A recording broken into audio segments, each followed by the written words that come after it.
will tell it to you how you need to hear it. Right.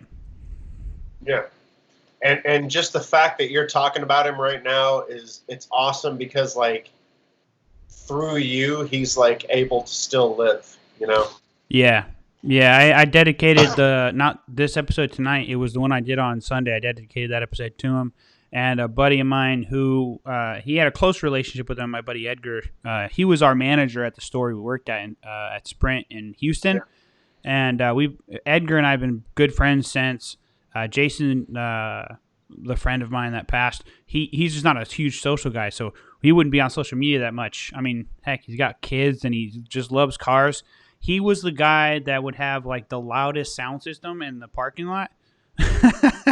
Like you always knew he was the dude that would come to work. You knew when he was there because his subs would be blasting, and you like the entire building knew he was there. Yeah, It was cool. yeah. That's awesome, man. Yeah.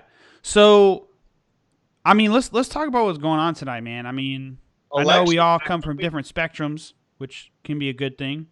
Yeah, it's a good thing. It is election night. That's for sure. Let me pull And this stuff up. what a night. It's going to be hectic. I personally, and I tried to tell my wife this, she didn't want to listen to me, but I don't think we're going to get the results tonight. I don't think we're going to know. No, we're not. So, I mean, you hear it from multiple sources that we're not going to know because there's certain states that aren't even going to start counting until tomorrow morning. So, it's just Yeah. Well, we also have people that are like literally, when the polls close, the people still in line, legally speaking, from what I understand, they can still vote. Yeah, vote. as long as you're in Because they line are in by line. 7. Yeah. So it's as long as you're in line by 7, and they'll cut off whoever comes afterwards, but you're in line, so you get to vote. Yeah, for sure. And the dynamic of America is that the majority of us are working until 5 o'clock or whatever. Right. If you're working overtime, you're 6, 7 o'clock. So yeah, you're getting there right at the nick of time. Everybody. You make a really good point, Curtis. I think that voting election day should be mandatory, and it should be put in the same categories like a paid holiday. Like employers should encourage their employees to go vote. Yes, it should be a Yeah. federal holiday. Yeah. I don't think not just a federal holiday. I think there should be incentives. I think there should be tax breaks for companies that ensure that, hey, not only do you have the day off, but like, there's so much around that. Like, just because you have the day off doesn't mean the person has the ability to go do it. I mean, there's so much. You have the day off, you got to go vote too. But like, people have kids. People have dogs. There's just so much more to it. I think starting off having it be a federal holiday is a good start. Yeah. Definitely. Yeah. I mean, Curtis, you got kids, man. So I mean, I know they're a little older, but like, when they were younger, would that have been? That's a good question. Like, would that have been a challenge for you, or has it been a challenge? Yeah, that would be a challenge because I mean, you still have to wake up and get them ready for school and send them to school. And we used to, we would. So I mean, this is only probably the second time we voted with kids. So yeah, you're trying to go vote before you go to work, or if you're going to do it afterwards, it's going to be a long time. And you really try to do it before work, but it's really difficult with having kids and having to send them off to school with no bus or anything. You have to drop them off. Yeah, it's crunching time, and if your work didn't allow you to do it, without having to take PTO, now you got to take PTO and all that kind of stuff. So. I mean, if you feel like it's for a good cause, which you should, it's your civic duty, take the PTO. I agree. The only problem too, actually, if you want to bring that up, is, and I think all three of us can chime in on this, and whoever doesn't have PTO, just say so. But like with my job, I don't even get PTO until I believe 90 days after.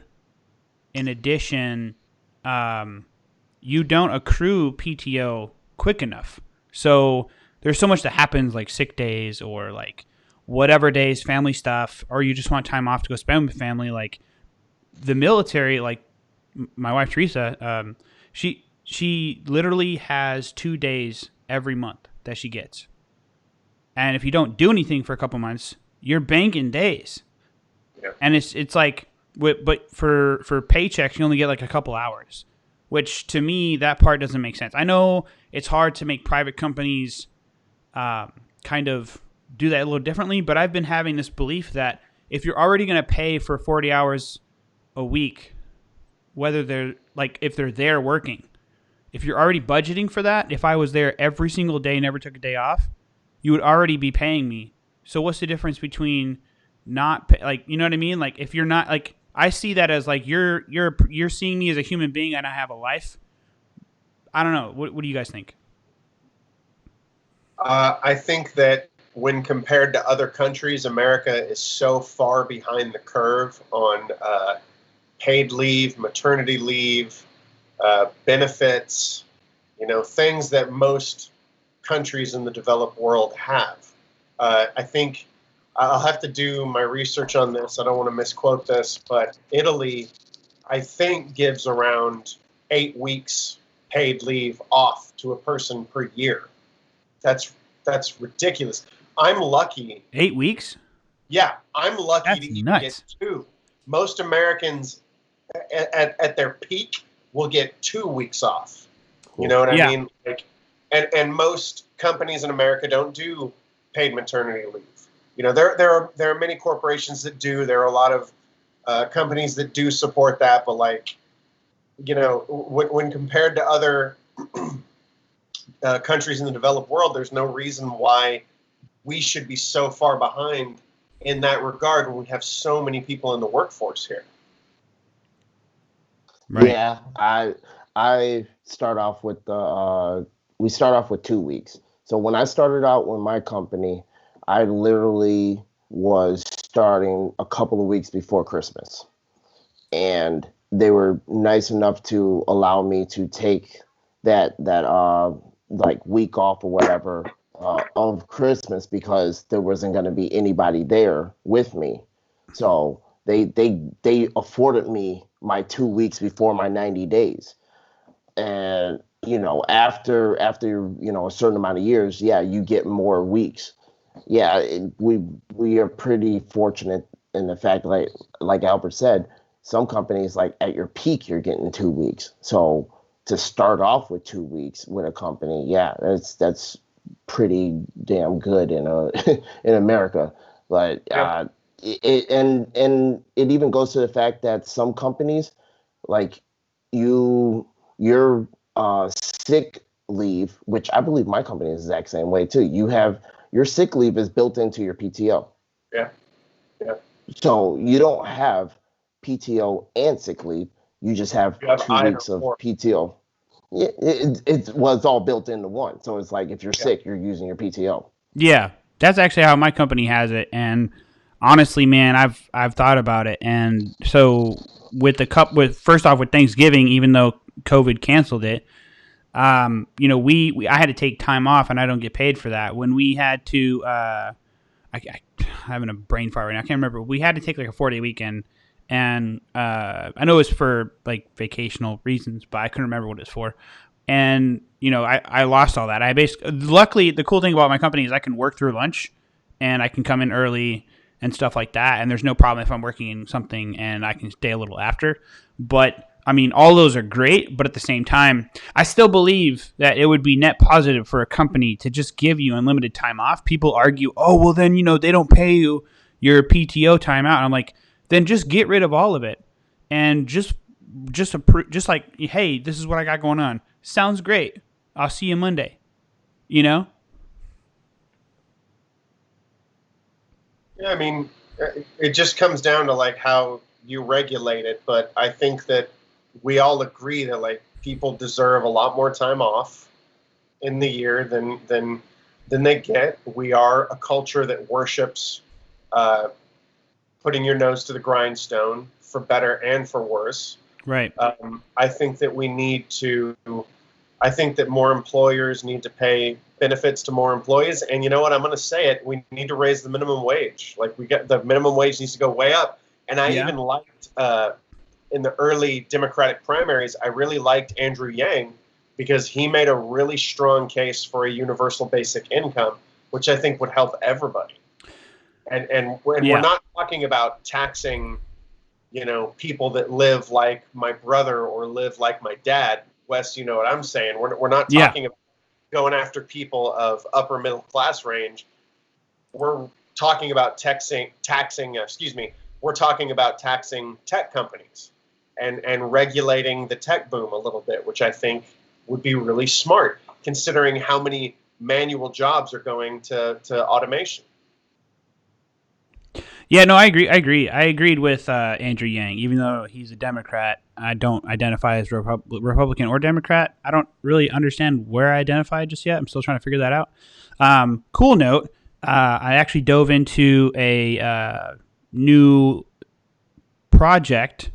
It's called, I helped name it. It's called Project Guardian. And it's going to be nonprofit. It's focused on voting information, or rather political information around candidates running or current politicians, right? So the goal is, think of like IMDb, but for politicians and people running for office. Ooh, more easier access for the common folk to gain information about them. It's like Exactly. right now you have to go to .gov and you have to decipher the government jargon about what what they voted on and all that kind of stuff. Exactly. You have to go to their campaign website and you have to go through all that. But the problem is there's also not a timeline of what they've said publicly. So the tough part is, and essentially it would obviously be free, right? So it wouldn't have any thing like that. But the other cool thing is, our main focus and goal is to be non-biased.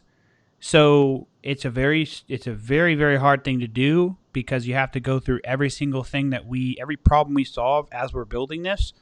We have to go through with a mission to be non-biased. So we have to look at everything we use, every program, every type of library, everything, without getting too technical, just anything that we use. We have to see, okay, how can we build this thing to where it's, you're not frozen anymore. Nice. Yeah, just turned it off and turned it on. Cool. So with this though, I'm super passionate about it, because since I was younger, I wanted to always have like a YouTube channel or something. It wasn't just a YouTube channel. It was really just a platform to help people learn how to engage in politics, because I didn't even know as a kid how do I know how I can get involved if I don't agree with something or don't like something that's going on, and if there's stuff happening in the city, how do I get involved in that? How do I vote? How do I communicate? How do I know who's who? You know what I mean? And there's no place for that, in my opinion. We haven't done our research. Let me be clear. So I feel like it's going to allow anybody that's like, hey, I want to look up some facts about Joe Biden. Well, guess what? We're not just going to give you a profile of Joe Biden. Like IMDb has a filmography. We're going to archive. It's going to be a lot of hard work, but we're going to archive all the public stuff you can find, all the offices they've held, every piece of legislation they voted on, so their voting records. And in addition, it's also going to have, for example, if they do a podcast, we're going to archive that podcast in its full entirety, not just a clip. Like if we show a clip, it's going to be in Google. When you Google something, it'll show you a clip of the actual full video, but it'll give you the full video. It's just like, hey, I think what you're looking for is in this section of the video. Yeah. And so it's not taking away from the full context. And so that's what's most important. You see these sound bites and you see this crap on the news, and that's the problem. We're not trying to be a news place. We're not trying to be sound bitey. Only thing we would do, if anything, resource, it sounds like. Exactly. So, for example, if you were following, so we're going to have the ability for you to build profiles, and here's the most important part: we're not going to ask you what you affiliate with. We're not going to say what party you affiliate with. Why? Because it doesn't So matter. there's no algorithm to put you in the echo chamber.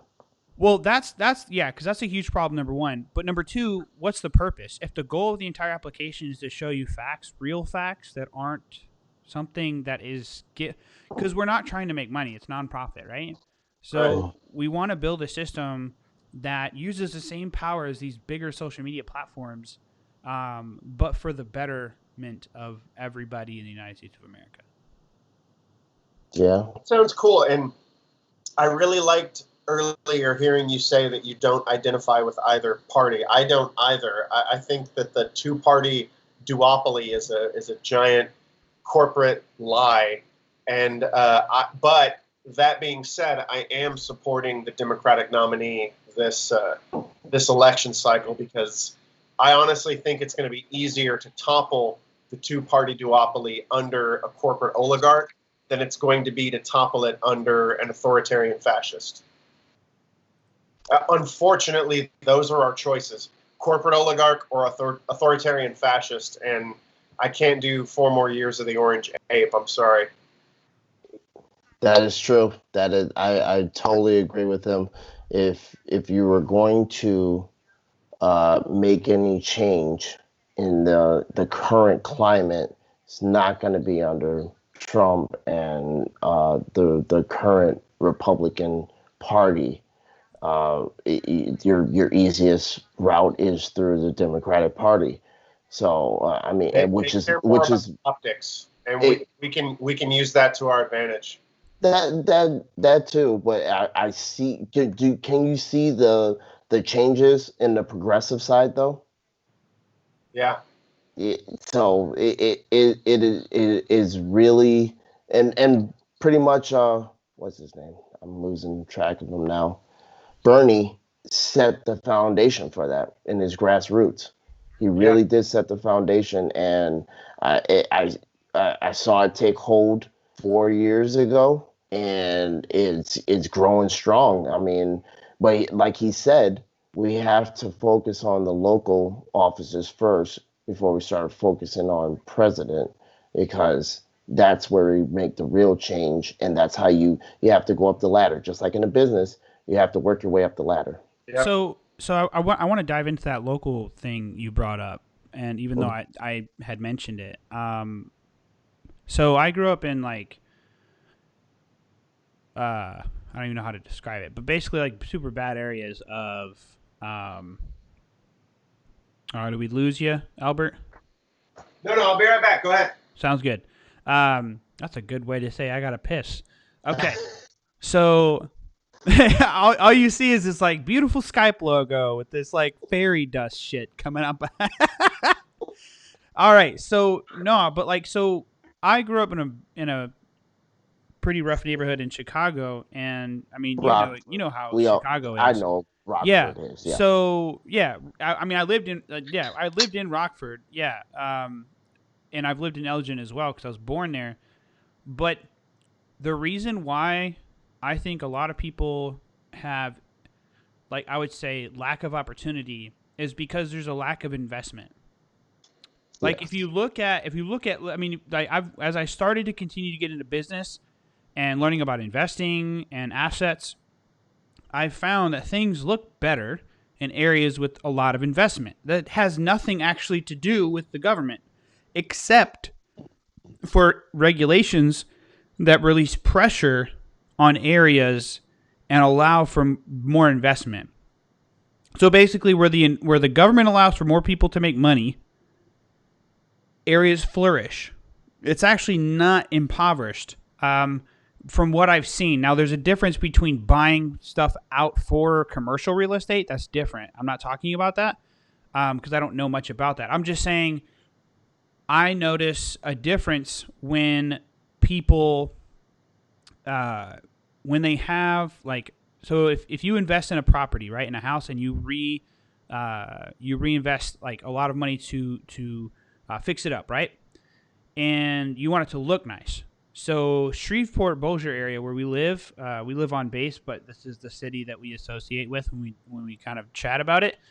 The environment is like just old. Like it's no judgment on any one person. It's just the whole city. It has just a lot of older properties. Literally, like a lot of the houses are brick, and so with that comes a lot of like old wiring. A lot of just, I mean, literally, I went to do when I was doing Instacart for a little while.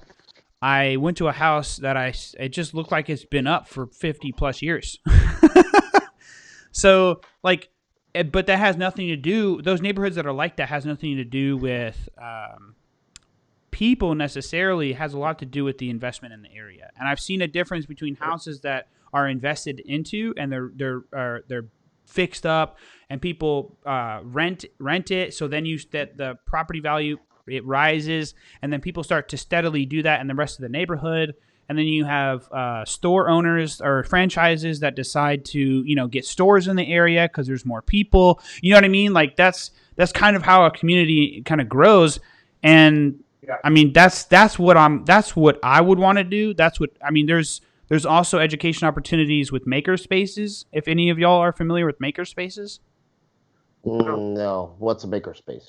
So in Dallas, there's a place called Dallas Makerspace. Oh yeah, never mind. We talked about this. Yeah, makerspace.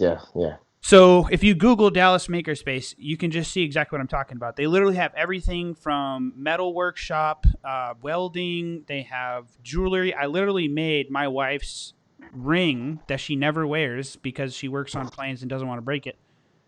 I made it by hand at that place. And there's also stuff for working on electronics. You can do 3D printing. Like I said, wood shop. What else? You can literally build an engine block at that place. Like there is so much available. If you were to take that, there's even So Albert, have you gone to Deep Ellum with us, right? You've seen all the art down there. So the one with the lady with the black hair and the green kind of like checkered like art face. I think so. I'll have to look for it. But basically, I met her at the Dallas Makerspace. Okay. And so the point is, there's more than just like electronics, more than just wood. There's art and stuff like that. So, I mean, if you were to take that, build into a model. Like, you could take that and bring it to other cities, and then the major cities could subsidize the cost for the maker space. It would be a smaller maker space, of course, but it would subsidize the cost for smaller cities because the bigger companies have a bigger budget to donate money. So can the city. Together, it'll allow kids to go there and learn and just, gain skills. Yeah. Do we regulate and tax these businesses, or do we leave it up to them to participate? Are you referring to there being regulation in how they give or support to the? I think something like this would be awesome, but probably more awesome in places like Dallas than in places like Los Angeles. Like Los Angeles has. Not to belittle the Dallas Makerspace, but they have places like this all over town, and it's all about like who you know and like what you're working on. But in a place like Tulsa, Oklahoma, or a place like Florida or like Wyoming, like something like this would be huge. Right. But like who pays for it? And I think because you had something really awesome in what you were saying. I caught two things. You seem to be anti income tax, but pro infrastructure, which I think is really cool. But like most of the rich, like the problem with income tax is. I'm listening. I'm just looking for the art. No, it's all good. The problem with income tax is that it taxes working people, and most of the wealthy who live off of what they have in the bank, they don't pay income taxes, and like. The holdings and things that they have don't get taxed. So the problem with the way taxes operate in America is that the wrong people are being taxed. So if we could just tax the right people, we could put exactly what you're talking about in every city. I agree. But what I was referring to, though, like you had said that it might not fit in some places and it would in others. I kind of, and obviously I don't have all the answers, so let me put that out there, right? So it is an idea that I know from being a programmer. I understand from a basic point of view on how to segment and scale something, and you just break it down into manageable parts, systems, and processes, and then you take those and you scale them up as possible. And then there's obviously, if it's nonprofit, you're not necessarily looking for people to get, maybe there's some paid positions that are required in regards to like, cleaning or whatever the case that are important things. But the main focus is that it's nonprofit. But like, I think we need to redefine what it means. I guess I'm going into a rabbit hole, but like education in my mind, if kids were educated with the Dallas Makerspace type of model, and you were focused on like okay. So in Japan, I read up and all the facts might not be exactly true, but they don't even learn anything in the first couple of years of school. They learn manners. They learn these different types of things in terms of building character. So like, why don't we do that here in America where we maybe not the character part, but I just mean like something similar to that in where we're building the person up, helping them understand who they are and teaching them how to be, good humans to other humans. Critical thinking, which is pretty much what they're taking out of education. Yeah. Yeah, with that core math shit, that's so ridiculous. Well, I think he went straight to core math. It's exactly the point. We concentrate so much on like testing kids and like giving them like SATs and quizzes and like pop quizzes and shit like that. We're not teaching them any like life lessons. We're not teaching them how to act. We're not teaching them how to socialize.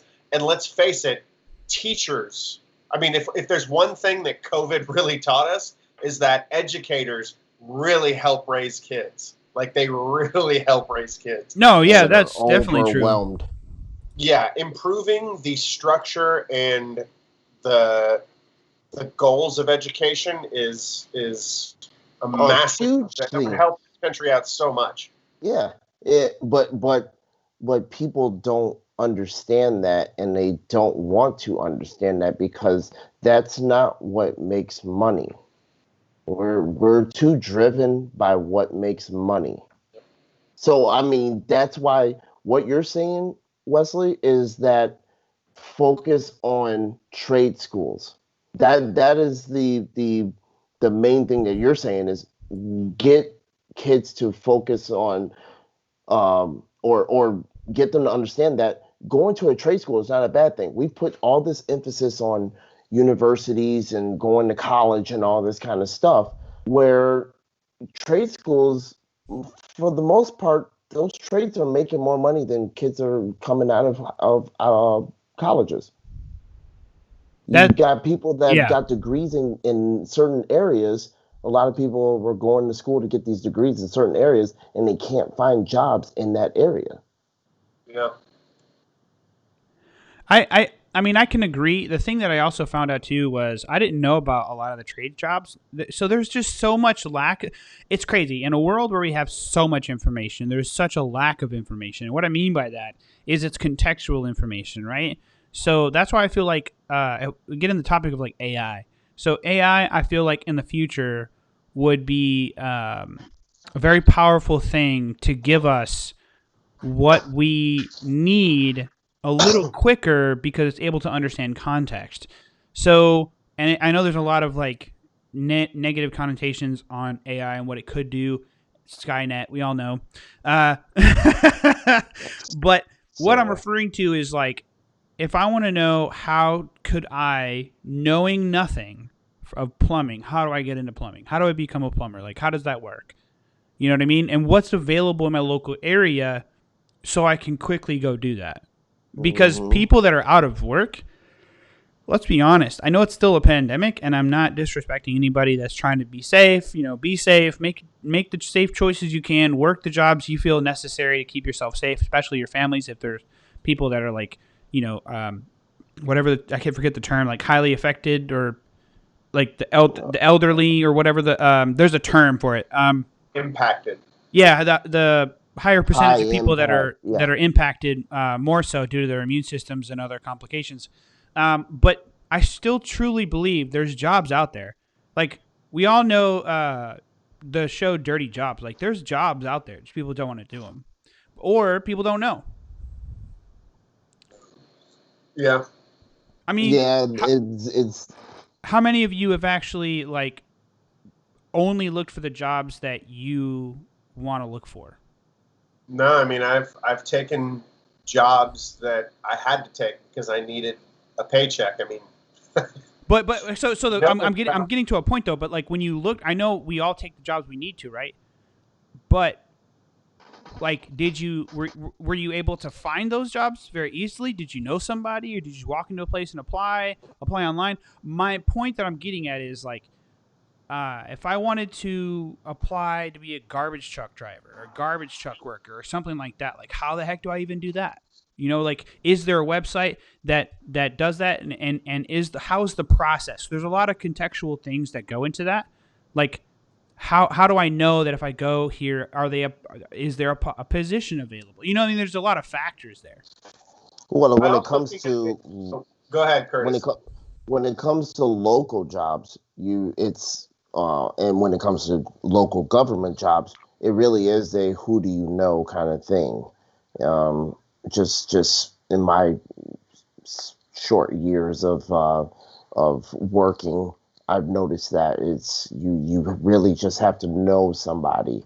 Otherwise, I mean, you can look at my resume and just see that I've just worked all the dead end jobs, and eventually I just realized I needed to do something that actually made sense and was worth something. So I eventually took a chance, but uh, it yeah, I've looked for jobs, and I still get emails from what do you call them? Temp. What are those companies? Recruiting Temporary companies. jobs. Yeah, recruiting companies. I haven't done it in like 7 years, so I don't remember what their names are. But I've still get emails from them like, hey, and text and call, hey, you wanna work here, you wanna work there or Yeah, whatnot. I'm like, nah, I got a job. I don't need a job. yeah. But if you look, if you're searching under that keyword, yes, you can find them. I agree. So one of the main points I was trying to bring up, though, right, is I guess is a word pretentious. Um, so when I was unemployed, the one thing that I knew was the wife and I we had our own opinions on the situation. Like we weren't hurting at all. Everybody, of course, family will have their opinions, but like we weren't hurting. It was just like we can't go get Taco Bell. You know what I mean? Like it wasn't like we didn't have money for food. We didn't. Our bills were paid. Like it was nothing like that. You know what I mean? Um, but for me, I'm like, okay, so if I'm looking for IT jobs, even then, companies like I get more into like how I feel jobs themselves should be regulated. There's no regulation on that, and what I mean, and well, there's no regulation I'm aware of.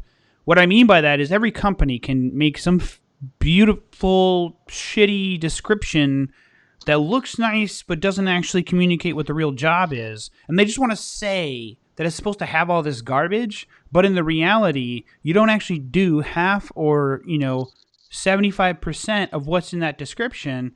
It's false. And the job in and of itself is super simple and easy to do. It's just here's the foundation of the knowledge. Like my job, anybody can do my job. It's customer service.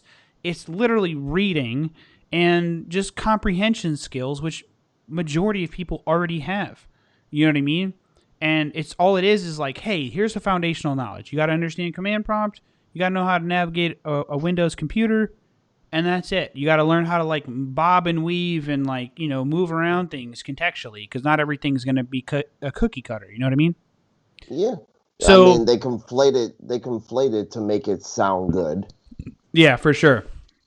So let's see where we're at, man. Let's see where this. So I'm refreshing. I'm trying to see what we got, and it looks like we're still at the same spot. Joe Biden has 131, and Donald has 108.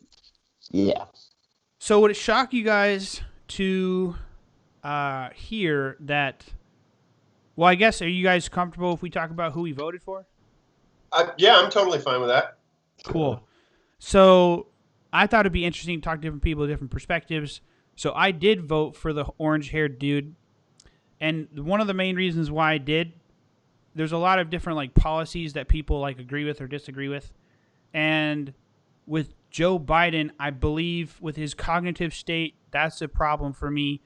With his want to take away gun rights and kind of focus on that. In addition, his choice for Kamala Harris, because of what she's done in withholding evidence that actually like that people were actually innocent. She withheld evidence and could have actually freed those individuals. You know, it's those kind of things. She's made some just comments and things that I don't believe in, and I know it's hard. You shouldn't judge the people; you should judge their voting records. But a lot of the stuff that Joe Biden's done in regards to his 47 years in politics, the biggest thing that I disagree with that I don't want to vote for, in my opinion, is his crime bill. Bill Clinton, who put that into law, even stated it doesn't work. Maximum sentencing has damaged a lot of people's lives. There's been a lot of effects to that, in addition to obviously the cash bail type of system that has literally just made a revolving door of people not being able to get out of poor choices that they originally make.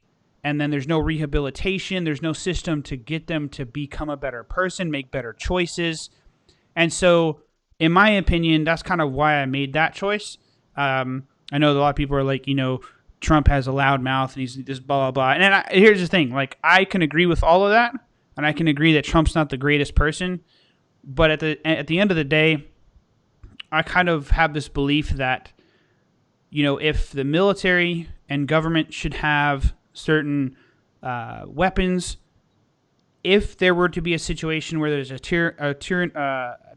tyrannical situation happening, then if we don't have the method to defend ourselves because they decided that we don't need, an AR-15 or something like that, rifles that we should be able to have, I disagree with that. Can I take this one, Albert, since you're still eating? Yeah, I'm literally like destroying the StubHub.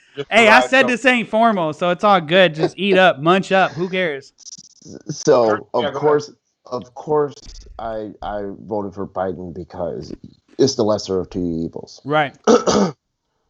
What I feel that a lot of people fail to understand is that the president is the highest office of the land, but yet has the least amount of power. The president? Yes. What do you mean the least amount of power? Can you describe that? Because he can't put forth, he or she cannot put forth a bill. A congressperson has to put forth a bill. So they have to have the actual backing of their political party, for one. Now, in the climate that we're in, what the Democratic side did was they went through the proper not protocol, but process of choosing their candidate, which we came up with Biden. Right. That's what we got. Republicans chose to circumvent the normal process and say, oh, all these states, we're just not going to have a vote. We're just going to put forth Trump. So that part right there is like, okay, that's one. If when I was going on the fact of the president doesn't have the most power, they can't put forth a bill. They are Right. just the face of the country, pretty much. I mean, they're supposed to speak for the majority of the country. Now, the biggest thing that happens is their party puts forth a bill, or say their party does a bipartisan bill, and it hits his desk, and him being the egotistical person that he is, he vetoes it. It can be overturned. It's a bipartisan bill. The House agreed to it, the Senate agreed to it, and you say you don't like it, but we all agreed to it. So now, what is it? 3/5. Three. All it needs is 3/5 of Congress, and they override him. They override his veto. Yes. So he's not. That person is not the most powerful person of the land. They have the executive orders, which we see can easily be overturned by the next president's executive orders. So that doesn't matter either. Right. They're not the most powerful person, and even at that, I believe that the states have more power than he does. How's that? Well, the governors can put forth state laws that supersede whatever puts into play. Executive wise. Really? I wasn't aware of that. I'll have to look into that. I was under the impression that federal trumps state. Federal Trump state? What? Huh? Like federal laws. Like, for example, I'm a military yes. spouse, right? So there's an agreement with an ex company. I like the term ex company that I used to work for, and like they had a state agreement, right? And that agreement meant that they literally paid. This pissed me off. They literally boasted when they were giving us the tour of the building. They're like, "Yeah, we pay $1 for this building because of our agreement with the state." I'm like, and so the point is, they were requiring me to become a registered voter in Louisiana, a registered citizen and voter in Louisiana. Which, if you know your laws, federally speaking, it's against federal law to require that a military spouse and a military service member become citizens of the state they're stationed in, because we don't even live in Louisiana. Technically, we live on base, base. Yeah. And so, that's not even the point, though. Like, the federal law does protect me, and it trumps the state, whatever the state agreement is, whatever. Even if it's law, they made legislation, it doesn't even matter.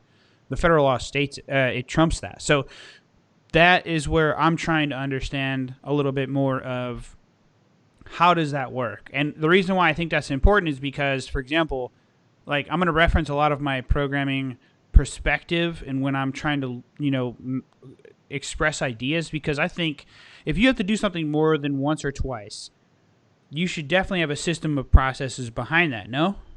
Yeah. So when it comes to, and I know that a lot of people have opinions on this, but there are ways to scale up and scale down something that is done across an entire country, right? So I know there's budgets and there's logistical aspects of this, but when it comes to police policy or regulation, we can get into that. When it comes to Second Amendment rights, when it comes to any constitutional rights, there should be nothing state-wise that actually does anything different. Like, there should be nothing. It's just like the Constitution and federal law should trump the state law in regards to our constitutional rights. What about weed? What's that? What about weed? I mean, here's another thing about that. It's dumb to allow it to be illegal in one state and not any others, especially when you have people in prison for 10, 15 plus years. It's ridiculous. If it's legal in one state, you're going to get tax money from it. It's $1 billion industry. States are idiots to not make it legal. And granted, now look, the Constitution, it is a blessing and a curse at the same time. It does give the states their own rights to provide their own laws within their own borders. that may be contradictive to the federal laws, but it that is an ability that they have. Now, to the extent, I'm not a lawyer, so I can't tell you the jargon that is written in there, but to an extent, there's a way that they can circumvent it. That's the whole reason why you have an attorney Yeah, general you're frozen again. I know, but can you still hear me? Yeah, I But can his hear you. Go words ahead. aren't. Yeah. So that's why you have an attorney general that fights for the state or fights for the county or fights for the city or whatever, to make sure that we want to be able to do a certain thing here. So are we able to circumvent it to benefit us? That's where that comes into play. There's levels to it. It's like an onion, fucking Shrek. Yeah. No, I hear you, and I guess that brings in a good question. If states can write legislation, which I believe, now that you're speaking about it, it makes a lot of sense. I'm remembering my civics or whatever the class was in high school. I talked about that stuff. But my intelligence aside, what I do see as a potential issue, though, is if they can, and I'm talking through this. I've been drinking half of my drink here, and I put a good size of Jameson in there. So, Nice. but what I was thinking was like this. So if they can make laws that, obviously the gun laws, right? So even though we should have a Second Amendment and that should be, possible in every single state, that's just my belief. Aside from that, what about freedom of speech? If they can make laws on restricting gun rights, you know, I don't think anyone who wants to put a ban on assault weapons does not want to prohibit freedom of speech. I would love to find the candidate who is both anti-gun and anti-freedom of speech. But before we get into that, I'd like to mention who I voted for and why. go ahead. Um, By the way, I want I to say thank you for everybody. So, because this has been like Yeah. so far like a pretty respectful conversation between gentlemen. So let's keep it that way. Okay. Nice little caveat before I get to talking about politics. Oh I see no where this is no going. no! Kid- I say that because of our Thanksgiving, sir. All right, you and your brother get into it, man. Dude, I get into it with my entire family because I am the black/blue sheep of the Lopez clique. Everybody in my family thinks that socialism is anything left of hunting the poor for sport. So anyway,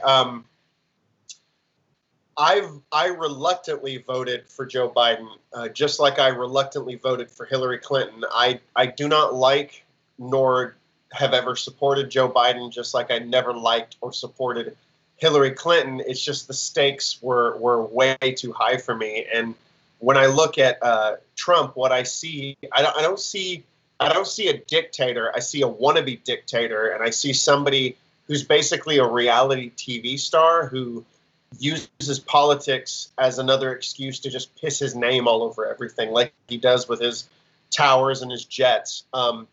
Now, that being said, I support Bernie Sanders and have supported Bernie Sanders for years now. And, I'm very disappointed with how he performed in the late stage of his campaign because I think there's an argument to be made that Bernie capitulated to the Democrats, that he should have pushed a lot harder for a third party, and under the groundswell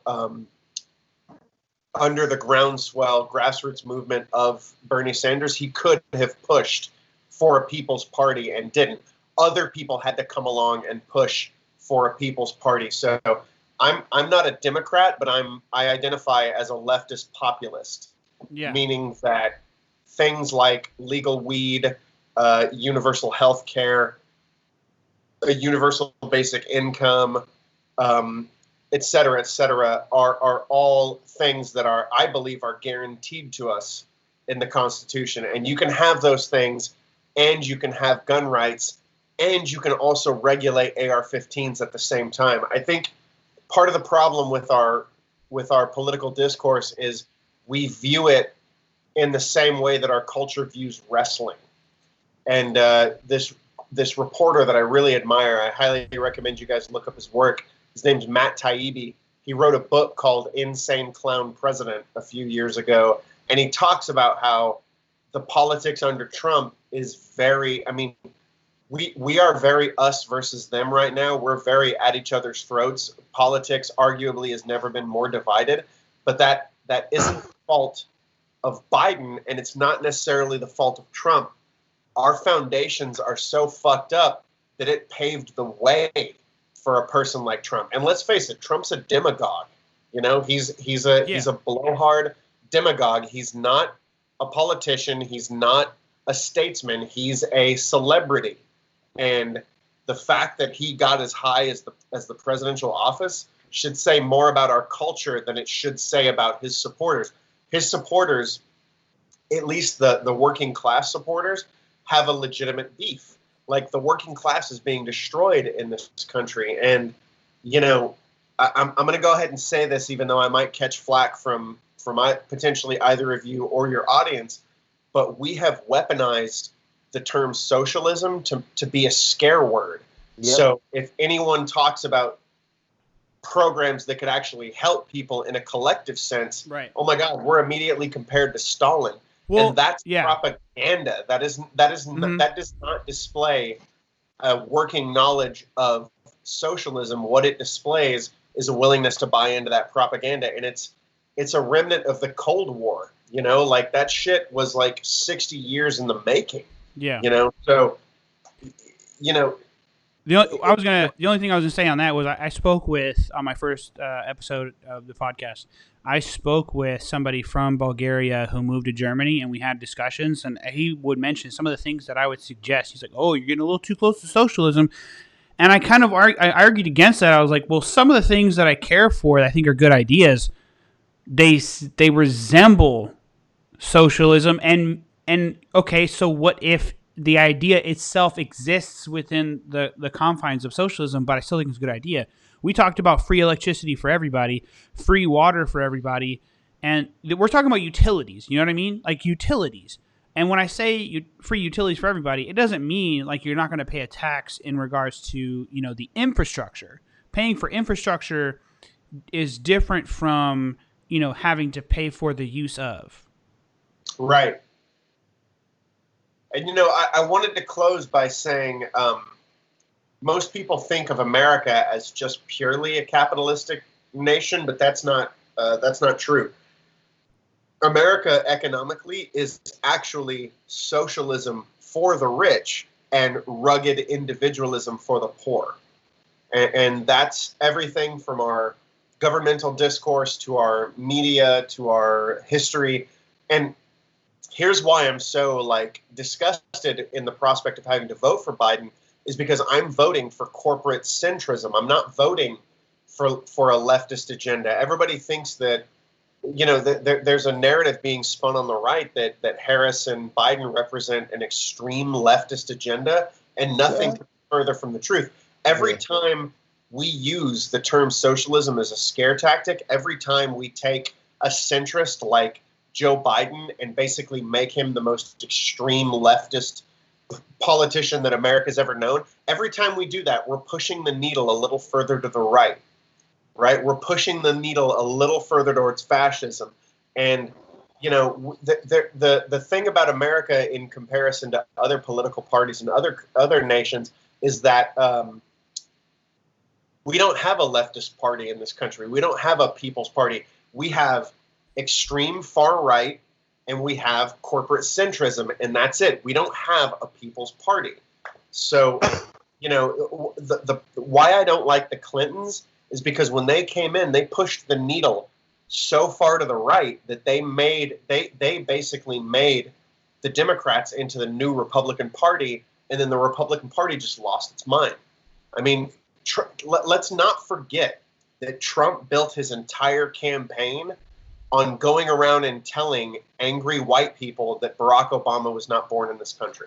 Like, that's how his political career began. Yeah. You know, like, he represents a movement towards authoritarian towards a religious, authoritarian ethno-state. That is what the path of Trump leads to. And the path of Biden's not much better. The path of Biden is neoliberal programs of austerity, and either way you slice it, that is leading to America's demise. I think the problem of Joe Biden, not Joe Biden versus Trump, but I would say a negative on both of their points. So the issue with Joe Biden is I feel like he's politics as usual, if not worse. And Donald Trump, in a lot of ways, can be. I mean, don't get me wrong. Like there are some things that he's done, some legislation he's put forth. I mean, he's actually, he's funded, a lot of African American colleges for the next 10 years. And I don't know if that was a political stunt or not, but at the end of the day, it's, we need to, at some point in 2024, I would hope that Yang would actually run again. Like, if Yang runs again, I'll vote for him. I was gonna vote for him. I don't know if he can garner as much of a following as Bernie did. Bernie? Or Bernie has. Right, but there's a difference here. There's a huge difference here. AOC is a running mate. There's a huge difference, man, because you have to look at AOC's really smart, and we'll get into that in just a minute.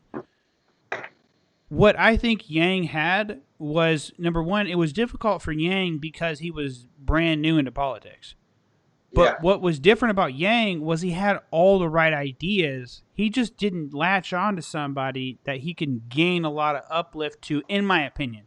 A running mate, yeah. Yeah, because if he were to, because, I mean, he did all the right things. This guy was going on every podcast alive right now. I mean, he was really smart in doing that. And then, Tulsi Gabbard, I know that people disagree with some of her policies or whichever, but I would have voted for her too, because I think if there were two candidates and one served in the military and one didn't, and they're trying to get into office, I would want to vote for the one that served in the military, not because of the fact that I'm biased first, but mainly because I have the belief that if you're going to send somebody to war, you have to know what it is. You have to understand. And I'm not saying that I barely served less than a month, and my wife, she's not in the military in the combat side, but she's in maintenance. But the point that I'm getting at is, I can agree with that. But there's still a point where if somebody's serving and they've been in combat, I would vote for them over the person that didn't. Just to be clear, I'd vote for the person that served in the military regardless, because they understand what serving means. And they understand what that sacrifice is. The person that didn't, I'm not saying they don't entirely, but it's an entirely different understanding. You're separated from your family. You don't have all the pleasures that you have of being free, because you have to answer to the military at all times. So I think everybody has an understanding of the military life, even if they have not been a part of it. I disagree. I 1,000,000% disagree. It's an entirely different animal. When I had the uniform on, man, it's a different mindset. You're in a different headspace. Like, for example, my wife, there's so much stress behind it. There's so much, and I'm not saying somebody who has not been a part of it. Have you talked to somebody has not been a part of it? And not so much been in it. I'm not saying been in it, but had a family member that's in it. I know you're chilling and relaxed. Could you move a little to your right? You're half cut off. There you go. Get super comfortable, but when you go to lean, because we have 3 people in these columns. Yeah. Yeah. So I don't want nobody to get cut off. But go ahead. You were asking a question? Yeah. So a person that hasn't experienced military life but knows of it, or even not even that. Somebody that doesn't know of it at all. I've talked to many people. I guess I'm trying to understand where your question comes from. Are you trying to say, have I had a conversation with somebody who, I guess the answer to that question is yes. I'm saying that I believe that even somebody who sits here and says that war is a horrible thing. We don't need to be sending these people to war. That they even understand or can uh, not relate, but come to terms with or be sympathetic to the lifestyle of the military person. You know, Yeah, like I hear what you're saying. Basically, you're saying, would I vote for someone that had the same policies or beliefs as the person that has served? no, I'm saying what I'm trying to get to is the fact that you're saying that you would rather vote for somebody who has been in the military than somebody who hasn't because they know firsthand how it is in the military.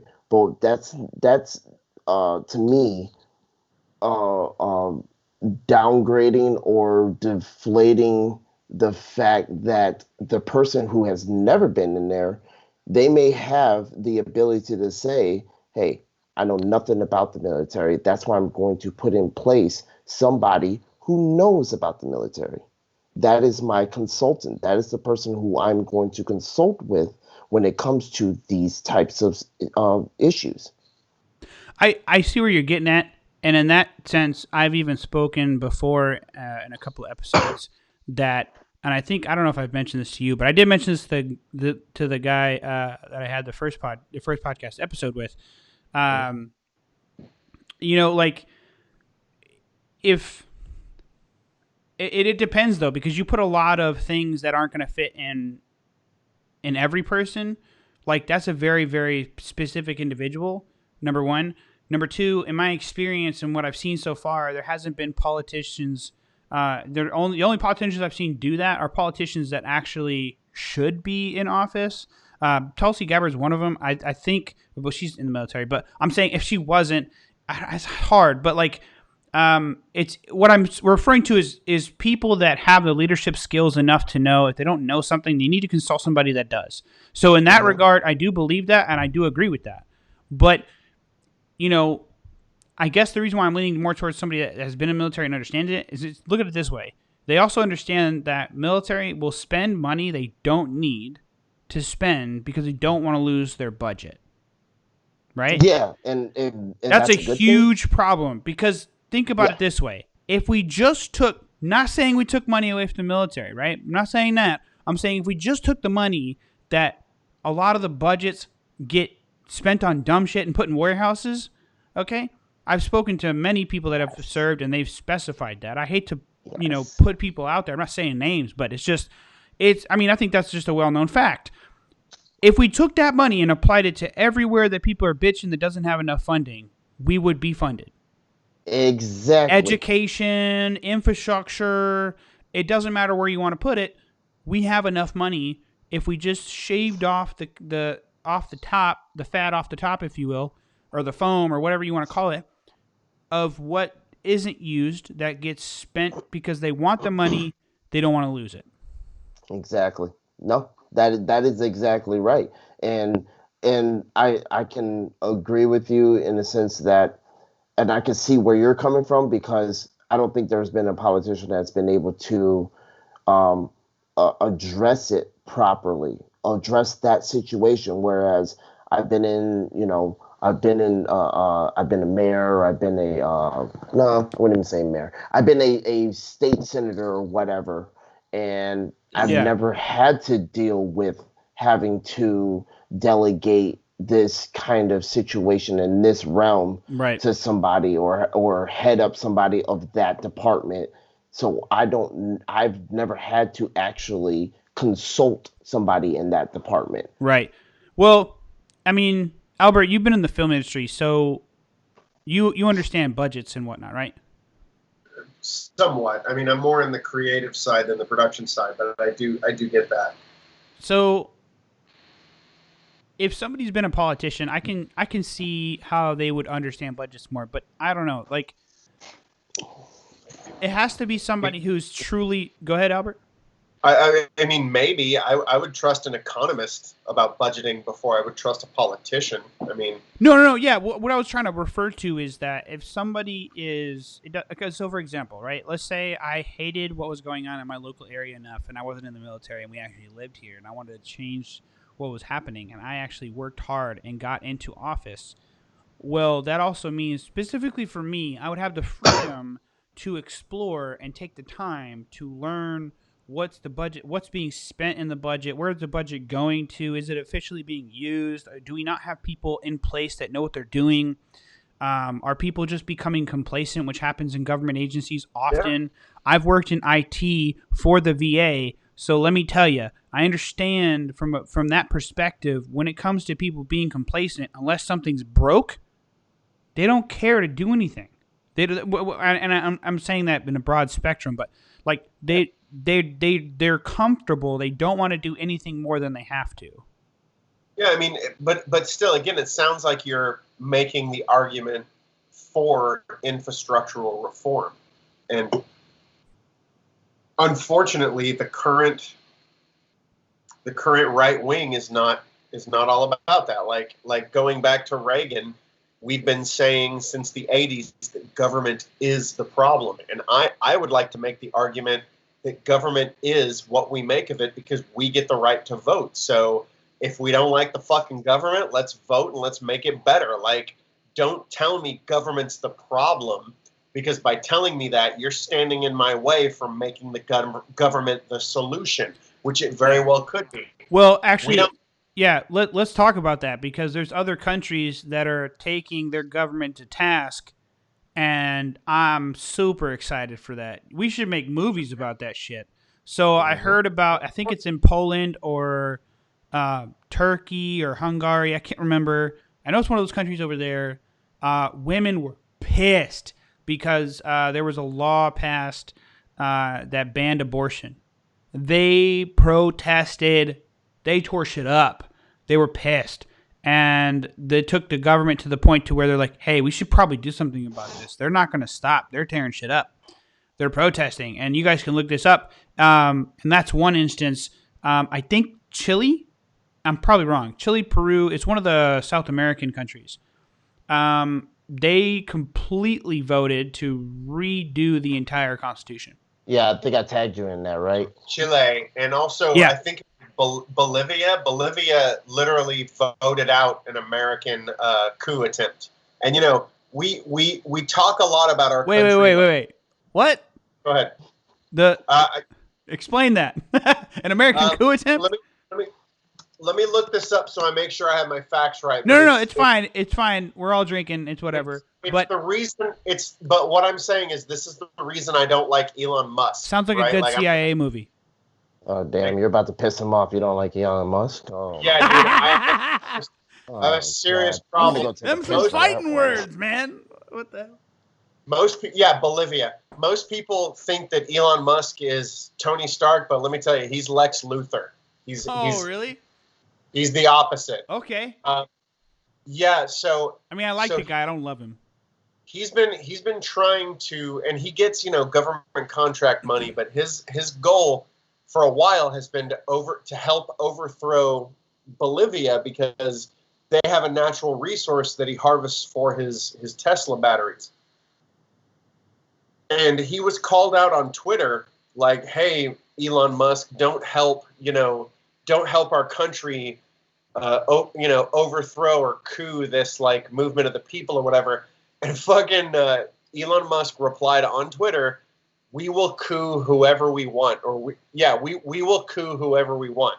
Like look this up. Elon Musk, we will coup whoever we want, and they were recently voted out. Like the People's Party actually won in Bolivia, and they elected, I think, that country's first indigenous American representative for a position of power. But like, yeah, dude, like,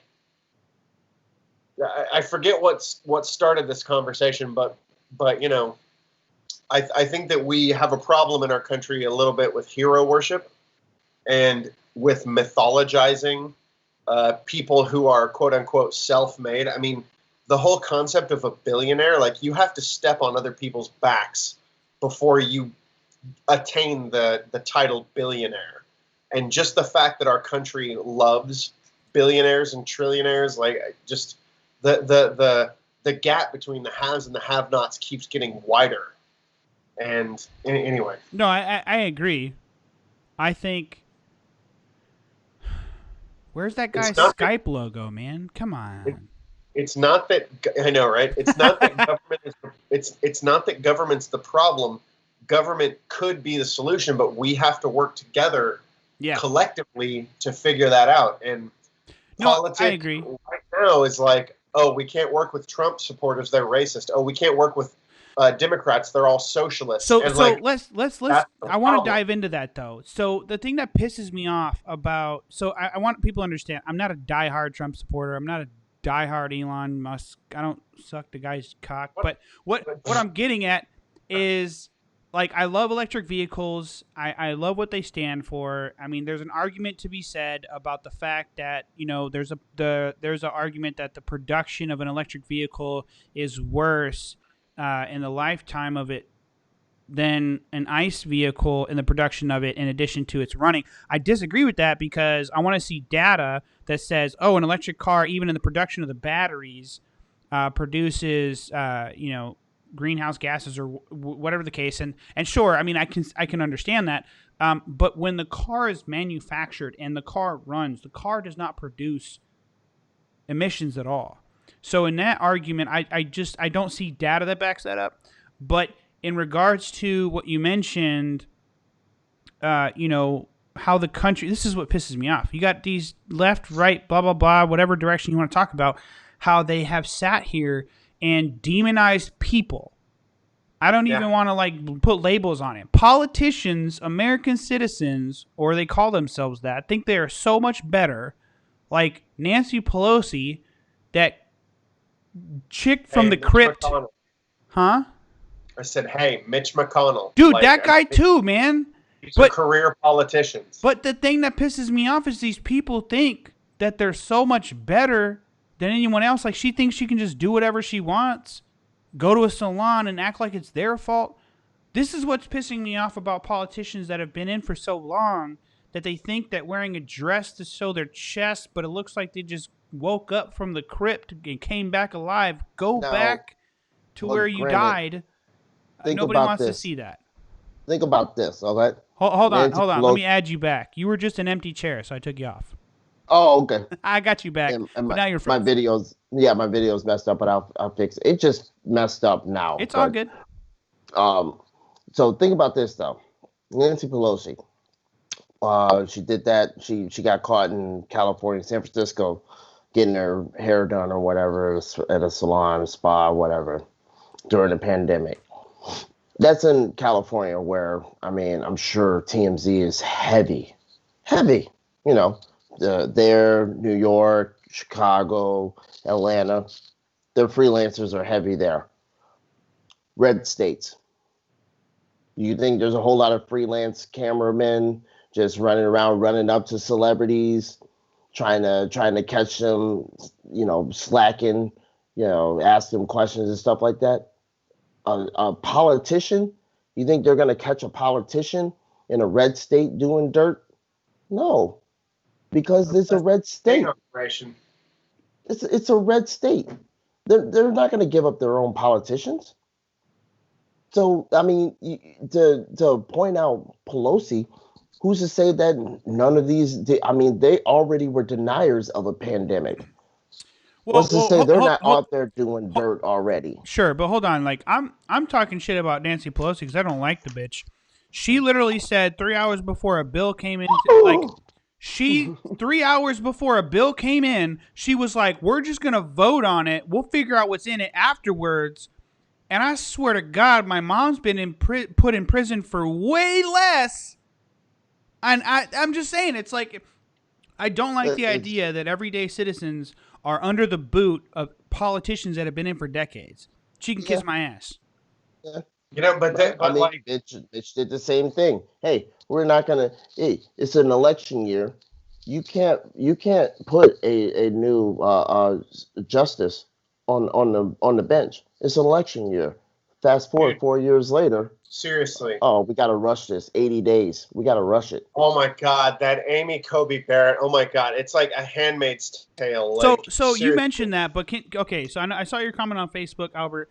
But what I want to do is I want to dive into that. So can people explain to me, because I know nothing about her. All I You saw was need the hearing. I saw a little bit of do it. some research on her. She is anti-Affordable Health Care Act. She is anti-Roe v. Wade. She is dude. She's a part. She's spent time with the very religious political organizations that I'm investigating for my documentary. She was specifically handpicked because of how hard conservative she was. Right. This is not a person who is interested in. I mean, It's a career. you want to compare her to Ruth The Supreme Court. Bader The Supreme Court is a career. I mean, Yeah. judges are careers. She literally was handpicked. What was it, 3-4 years ago by Trump to be on the circuit court? She was. How do you know? I searched it. No, Googled it. I'm sorry. Where did you read that from? Is what I meant. I'd have to Google it again. I'll find the source. But she was university. Which university? I want to give a caveat to everybody. Not only if I have something to drink, but I'm snappy in general. Like I say something quick in response. So I'm not trying to be a dick. I just No. I do have to cite it. I have to go get me another drink, but I don't want to leave you guys.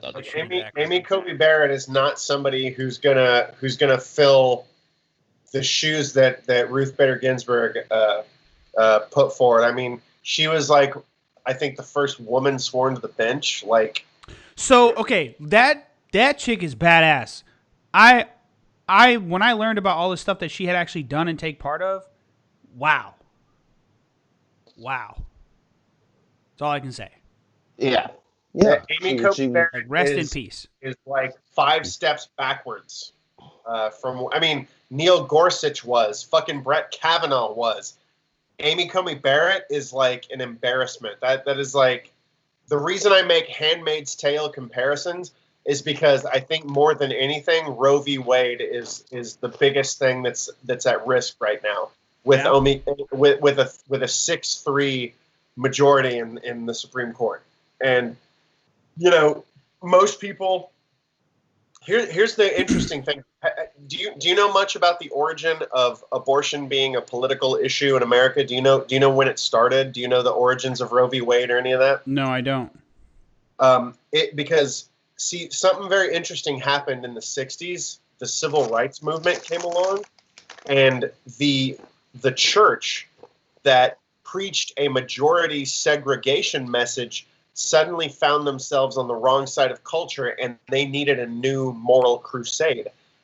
Catholics had been protesting abortion since the 20s, the 30s. I mean, it didn't just suddenly happen in the 70s.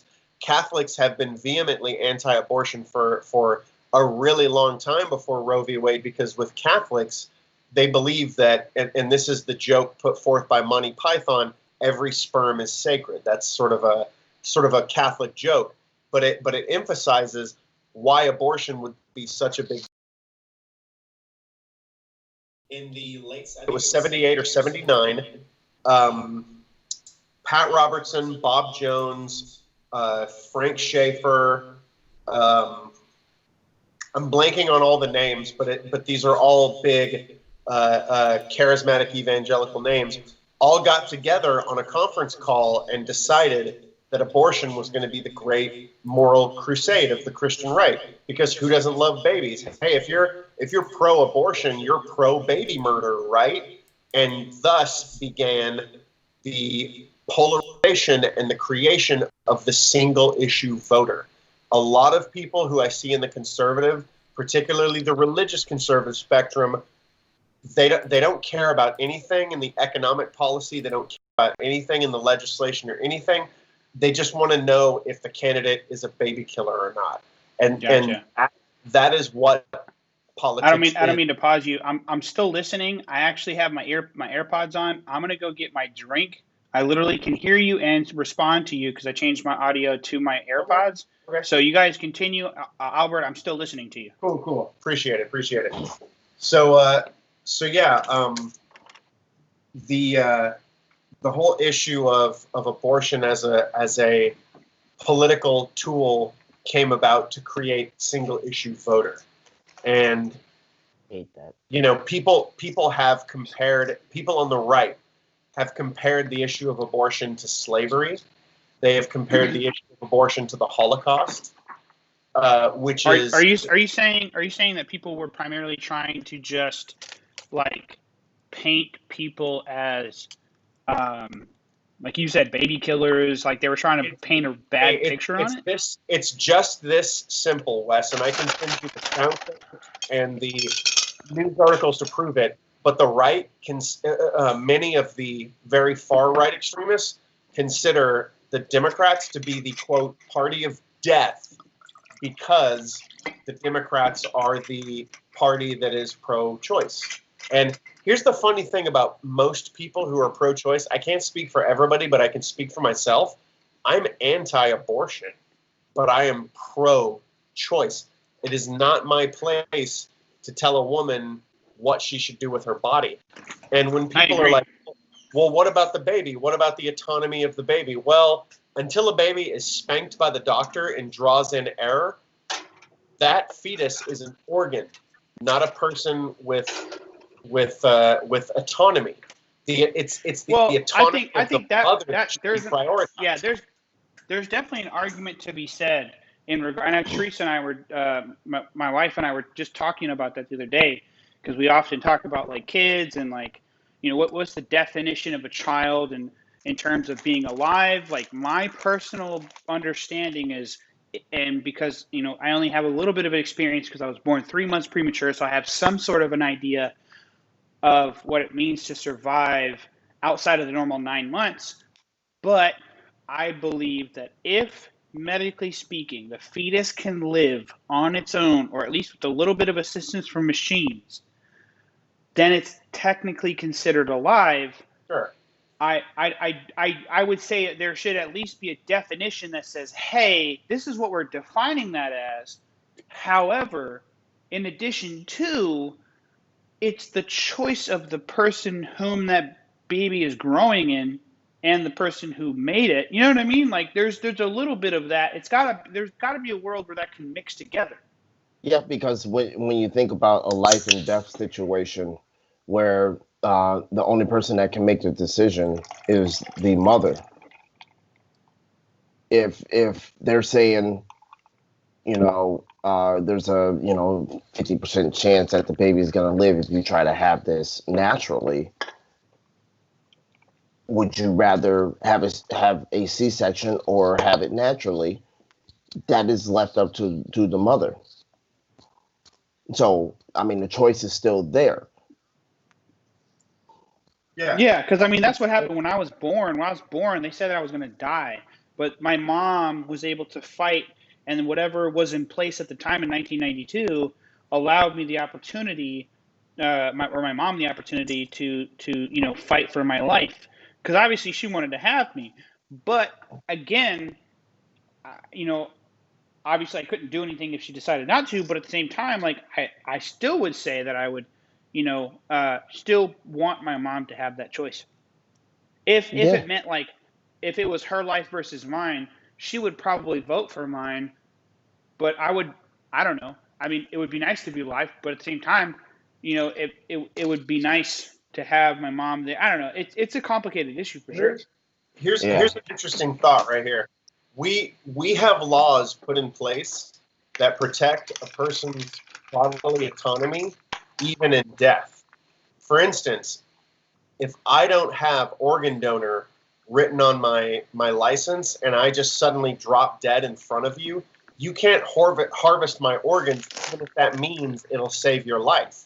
So you have to have organ donor on your license in order for your autonomy as a corpse to be violated, right? Yeah. When we regulate, when we put laws into place that regulate a woman's reproduction, we are prioritizing her right to bodily autonomy just below that of a fucking corpse, right? Like, there's people who have organ donor, whether they have it or not on their license, and then there's women seeking an abortion, and we've put their right to bodily autonomy below dead people with words on their license. And there's our culture's really bad track record of owning and dominating women that is at play in the issue of abortion. But there's also something else I don't think a lot of people are talking about, and I'd love to share this with your audience right now. Sure. In terms of abortions, no one ever talks about it in how it links to immigration, right? And let me explain that. A lot of these laws that we've seen get placed, I mean, they've yet to really be put into practice, but under the Trump administration, we saw punitive measures go up in states like Georgia, Arkansas, I want to say Texas, but I could be wrong, but I think Alabama was one of them. Time for seeking an abortion or having an abortion. And it's really interesting because these restrictive, like, people talk about restrictive abortion laws like they only affect, like they affect women across the economic spectrum, but that's not true. If you're an affluent woman, you can simply travel to another state, get the procedure you need, get a hotel, take time to convalesce, take time off of work, and then come home. If you're of a lower income, you have no choice. So to break it down in Orange is the New Black terms, these restrictive abortion laws affect the Tasties and the Pennsatuckys. They don't affect the Pipers. So there's a whole other aspect of class and like I said, immigration on the issue of abortion. That sure. I don't mean to pause you, but if you can explain that. Because hold on just a second. Let me finish this. No, I just want to. I know. I just want you to reiterate the Orange is the New Black example because some people don't watch the show. Okay, on the show Orange is the New Black, it's about women in prison, and it's an allegory for like the way women are treated in society. Tasty and Pennsatucky, who I mentioned, are two characters of a lower income class. Tasty is a poor black woman. Pennsatucky is a poor white woman. And they are at the mercy of the system, whereas Piper, who's the main character, is an affluent white woman who finds herself in prison, and there's like a level of privilege that kind of separates her from a lot of the realities that we see a lot of the other characters go through. I'm simplifying it. The show lasted for several. Sure. That's it. That's I just wanted to make sure they understood for those that don't watch it. Go ahead.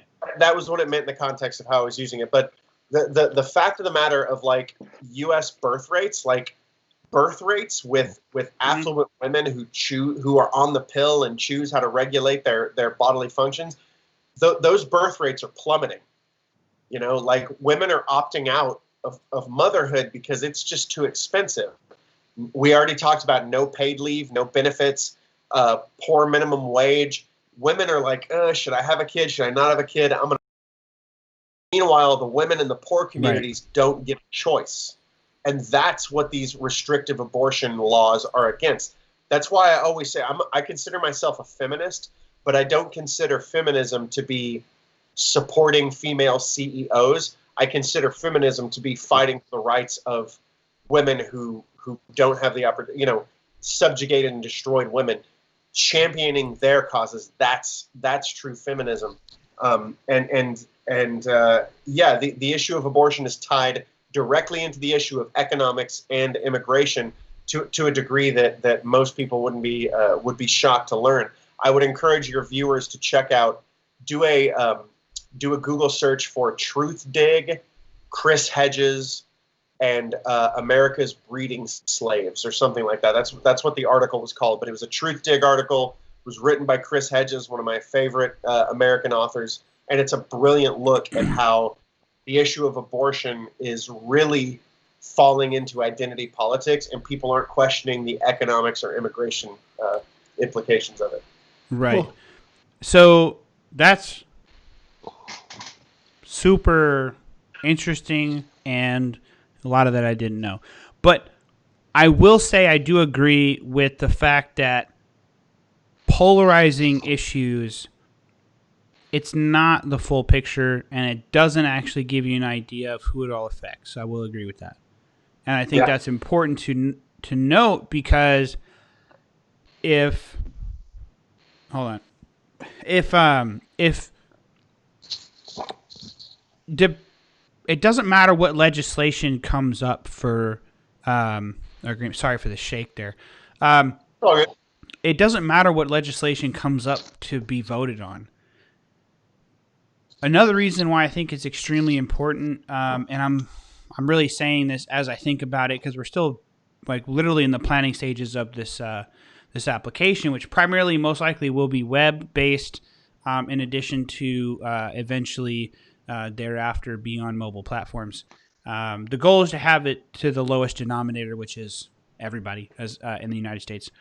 But one of the things that's important is, you know how difficult it is to understand legislation? Like the normal person, I would even say the rich people. I mean, yeah, they may get it in terms of like, is there any business sense, or is there any impact to like my bottom line, my dollars? Sure, they can understand that. But I would even say the rich individuals don't truly understand, unless they're the ones pushing for the legislation, then they understand. But generally, people don't understand all of the verbiage that's inside of the legislation, and there's no way to break it down in ways that make sense. Now, AI definitely is coming to a point where it can do that. I've seen some crazy stuff that's coming out of OpenAI.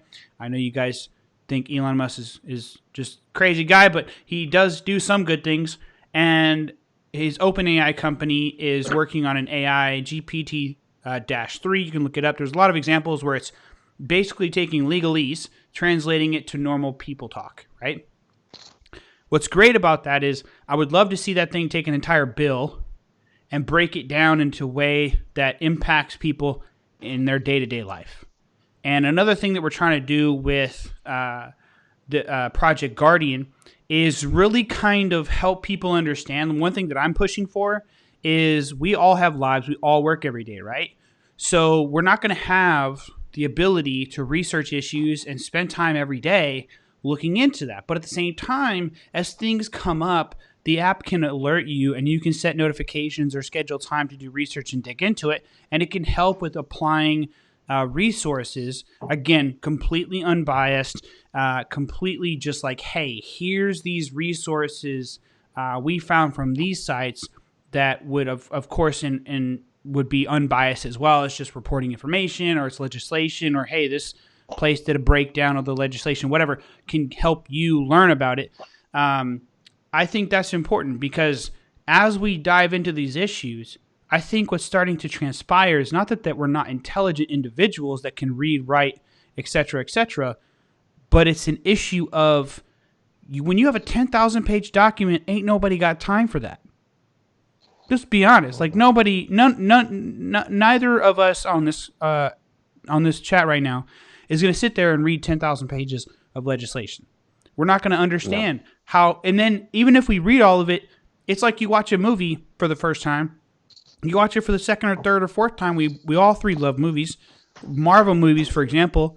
You watch Endgame for the first time. You watch it for the third, fourth, and fifth time, and you realize, wow, I learned so much more watching it the subsequent extra times, but there's no way you're going to be able to read 10,000 page document more than once. So it's just, I don't know. I think that's where the issue is when it comes to things coming to be voted on. There is a possibility of reading it more than once. You just have to be really focused on it. And yeah, I'm not doing it. It's not going to happen. I'm looking for a summary. Give me the Cliff Notes. Yeah, well, I mean, that's the thing, right? And that's the great thing about technology is, I mean, Albert, you know this with movies. They take stories in comic books or books in general, and they try to condense it into a story that can be told on the screen. And that's actually the best description of how we need to find a way as a country to take legislation and put it into a way that can allow the everyday person to understand it. Because if they want to vote on it, they need to know what's on it, except for the sound bites that the politicians are pushing on it.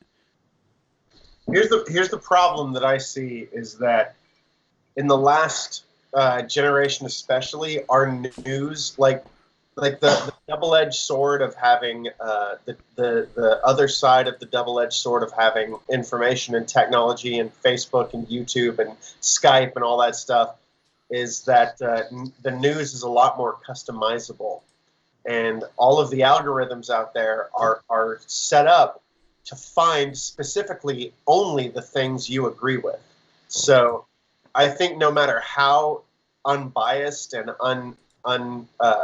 nonpartisan you make this project, it will be labeled one way or another. And I think that the best way to deal with the onslaught of information that comes at us from all time. I mean, I read a book. I'm going to plug a book right now. I highly recommend it. I can also send you a little video that breaks down the book. But I don't know if either of you guys have ever heard of the book Manufacturing Consent by Noam Chomsky. I've heard of it. It is a phenomenal book, and it breaks down how our culture processes information and how our corporate media structure, how our corporate media is actually structured. And, we have to look at everything. I think, Curtis, this goes back to something you said earlier in this conversation. We have to judge everything that happens in America as to whether or not it interferes with someone's revenue stream. Like that is ultimately.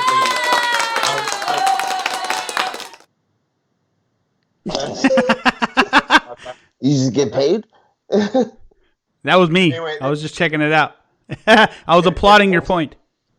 Oh, okay, cool. Yeah, if you go to YouTube and you type in manufacturing consent, there should be a fun little animation with like it looks like an eyeball with legs.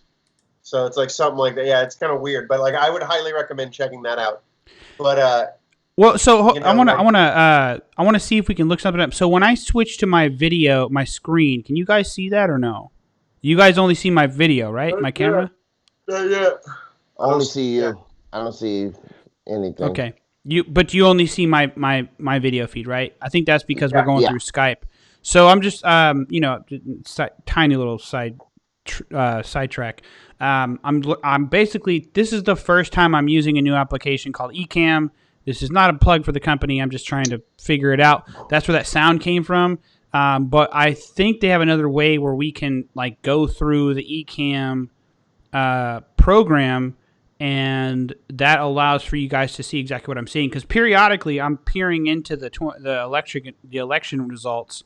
So I guess what I'll have to do is share my screen through Skype as well.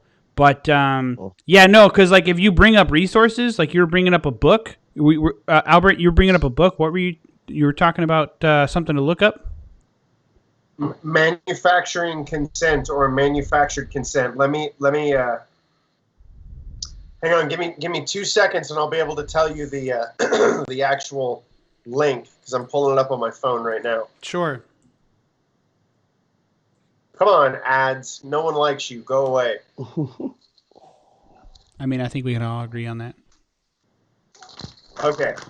So the 5 filters of the mass media machine, and it's got these little graphics like these eyeballs, legs. But yeah, this video right here about manufacturing consent, the 5 filters of mass media. This shit is incredible. You will learn so much by checking this video out. And it's only like 5 or 6 minutes long, but it shows how it does a really good breakdown of like how our institutional media works in this country. And like if you can keep that in the back of your mind, you will. Is it the Noam Chomsky? Noam Chomsky, yeah. Okay. Here. Beep. Beep. I have it. I'm need to figure out how to. Hey, so I can show it on the video, but you guys actually won't see it. But it's 4 minutes long. It's okay. Watch it on your own time, or we can take 5 minutes and you guys can watch it now, and I can take a piss. Actually, piss break sounds great. Let's do that. Yeah, I can pause the recording. Yeah, let me pause the recording. Yeah, pause the recording. There we go. Light up the medical marijuana there. Can y'all hear me? Yeah, I No? can hear you, and it's not Okay. medical; it's recreational because it's fucking legal here. And you know, you can thank all the Californians for moving to Texas because weed will be legal there soon too. I'm sure. Hopefully. Hopefully, yeah, exactly. Yeah, because Needs to Joe be Rogan, dude, Joe Rogan's definitely going to be an advocate. That's for sure. Hey guys, so I want to check something out real it's the quick. best. I Yeah. don't recommend it for everybody, but I do enjoy it. I can tell you a buddy of mine who just got out the military wants to check it out, but unfortunately he still works technically for the military as a contractor. But yeah, and I have reasons that I need to have it. Like when I did a drink called Kill Cliff, and it had CBD in it, and I swear I had the best focus and just like all of the above. So CBD is definitely something I want to look into. It works really well for me, and maybe eventually some. Go ahead. I said I like CBD. Sorry, I didn't mean to interrupt you. I mean, I was ending my thought, but anyway, so I want to check something out real quick. I want to see if it's going to work. I just want to see if it's going to get the audio. Let's see. So if I do the video, so you guys can see it in the video.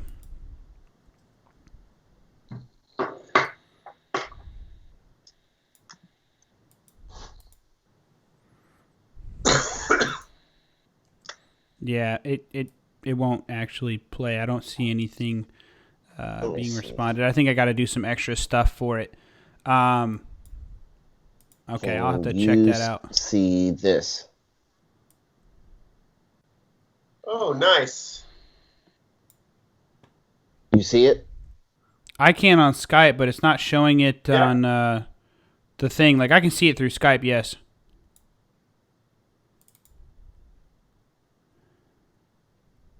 I was watching it during the break. It's pretty dope, huh? Yeah.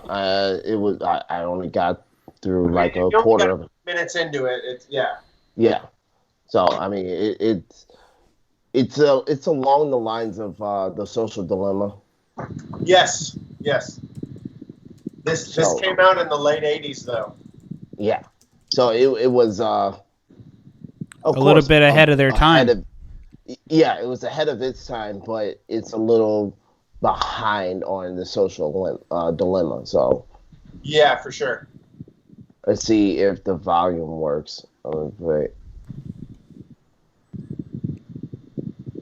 Just to let you know, I can see neither of you. All you show is your Skype symbol. Oh, okay. Like I can see through Skype. Like I have different applications open. I can see what you're showing through Skype. It's just not coming through. Let me see if I can figure it out. Oh, here we go. Here we go. Hey, this is something really cool. All right, so I'm showing your screen. Who's sharing the screen right now? I am.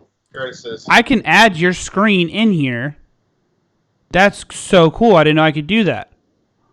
Okay. Try it. So I'm adding your screen. That's pretty dope. This application is pretty awesome, Albert. So if you actually want to do some sort of like kind of show of your own, man, I'll show you how this thing works, man. It's really awesome. It does have a cost monthly, but it's well worth it. I'm not seeing. Seeing what? Maybe that's because I'm already projecting. No, I you're not gonna. So are you seeing it on my screen? What are you talking about? Yeah, I'm not seeing it on because I have separate. I have a separate monitor that I'm playing it off of, and that's the one I'm sharing. But I'm not seeing it on my laptop that I can see you guys on. Right. So are you currently looking at an orange being with a white eyeball looking like thing? Yes, I'm seeing that on my other monitor over here. Yeah, I'm able to pull that in because you're sharing that part of your screen. Yeah. So what I do is if I remove everybody and myself, including myself, let me see if I can do that. I don't even think it'll let me. Yeah, go ahead.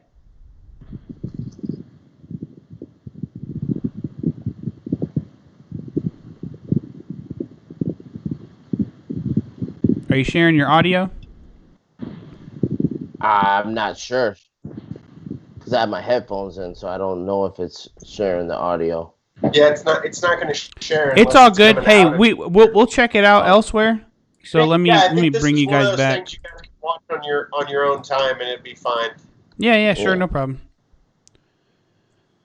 But it's Just it's very informative. Yeah, for sure. So definitely. let's see where That's we're a. at, everybody. My shit froze So up right again. now we got Biden at 211 or 209, and Trump is at 118. So anybody got a bet? I mean, I don't necessarily have anything to bet, but I think that that Trump might declare an early victory based on the fact that more votes are coming in today because more Republicans are voting today, whereas the votes of Democrats are still coming in. So I think that, like Curtis said, we're not going to know the result tonight, and I'm afraid that he's going to declare an early victory the moment that the numbers go in his direction. He's going to declare victory, and then any refuting that past that point is going to be fake news, deep state, uh, evil socialist left. All the demonizations that he's put forth. I'm worried about the red mirage scenario. And then. And then what? I mean, And then the Proud Boys are going to go from stand by to let's get rowdy. exactly what I told Wesley what would happen. Stand back. hey, just to let you stand guys by. know, I can't see your video. Who, I'm me? I'm only seeing. Oh, So if that's you're sharing because your screen, stop sharing your screen. yeah, I gotta stop sharing. My bad. I forgot to do that. It's Sharing all is good. caring. Yeah, sharing is caring. All right, I can see you guys Yeah. back again. That's a good shot. What? So for the good people watching who would love to partake, what is your I don't know what to call it. I guess Strain of choice tonight. cookie. Yeah, there you go. I was gonna say Well, cookie of choice, but yeah, what's the? I I tend to lean towards sativas because I like the head high as opposed to indicas that give you the body high. But excuse me, the problem with smoking a sativa late at night is it usually gives you like energy. So I like that body high though. I do. I mean, I do smoke Indos when I have it. I just typically don't, and I do enjoy an OG Kush every once in a while. I know nothing about this stuff. Surprisingly, being a black guy. Oh, come on now. Nobody's going there. He I did. never really bought. I always just got to smoke for free. So it was like Yeah, that's I couldn't tell you yeah. what is what. When I smoked years and years ago, it was the same situation. My brother had it, and I tried it. I partook, and yeah, it was it wasn't for me at the time, but also I think the issues were, I had no idea what I was smoking, so I knew it was weed, but it was never like I knew what the strains were. I have no clue. And I mean, now you have CBD, THC, this, and blah blah blah, and so there's like a billion different strains of this and that and the third. So I don't know. When it becomes legal, I'll check it out. And it should because everybody's getting into it. Everybody. Well, the one thing that actually, if we can get into that, let's talk about the benefits of CBD and other things like that. And if we want to talk about like politicians that want to call other people baby killers because they actually decide they want to vote on abortion to be legal or illegal, I guess. Or maybe I have my wording wrong, but you get my point. Yeah. So, on the same token, CBD has actually helped people with epilepsy, young kids that have problems with like, attention deficit disorder. I know a lot about that because when I was growing up, I had learning disability, and they thought I had a behavioral problem. I didn't. It was just I had a learning issue, and I would get very frustrated because I couldn't understand, and I was high energy, right? In America, recess is like a very small priority, but in other countries, one example is in like Norway, if I'm remembering the country correctly, or Sweden. Either one of the two. It's definitely not in America. They have like a 3 hour recess window, and not only are kids able to focus more, but they're able to get more done because they've already expended all their energy, right? And I think that's super important. But when it comes to the attention deficit disorder, I mean, it just has to do with overstimulation, like just too many stimuli, you know. And it's when I've seen how CBD works for people, how even in some instances THC products, like it actually helps people. So why in the hell would there be politicians against it?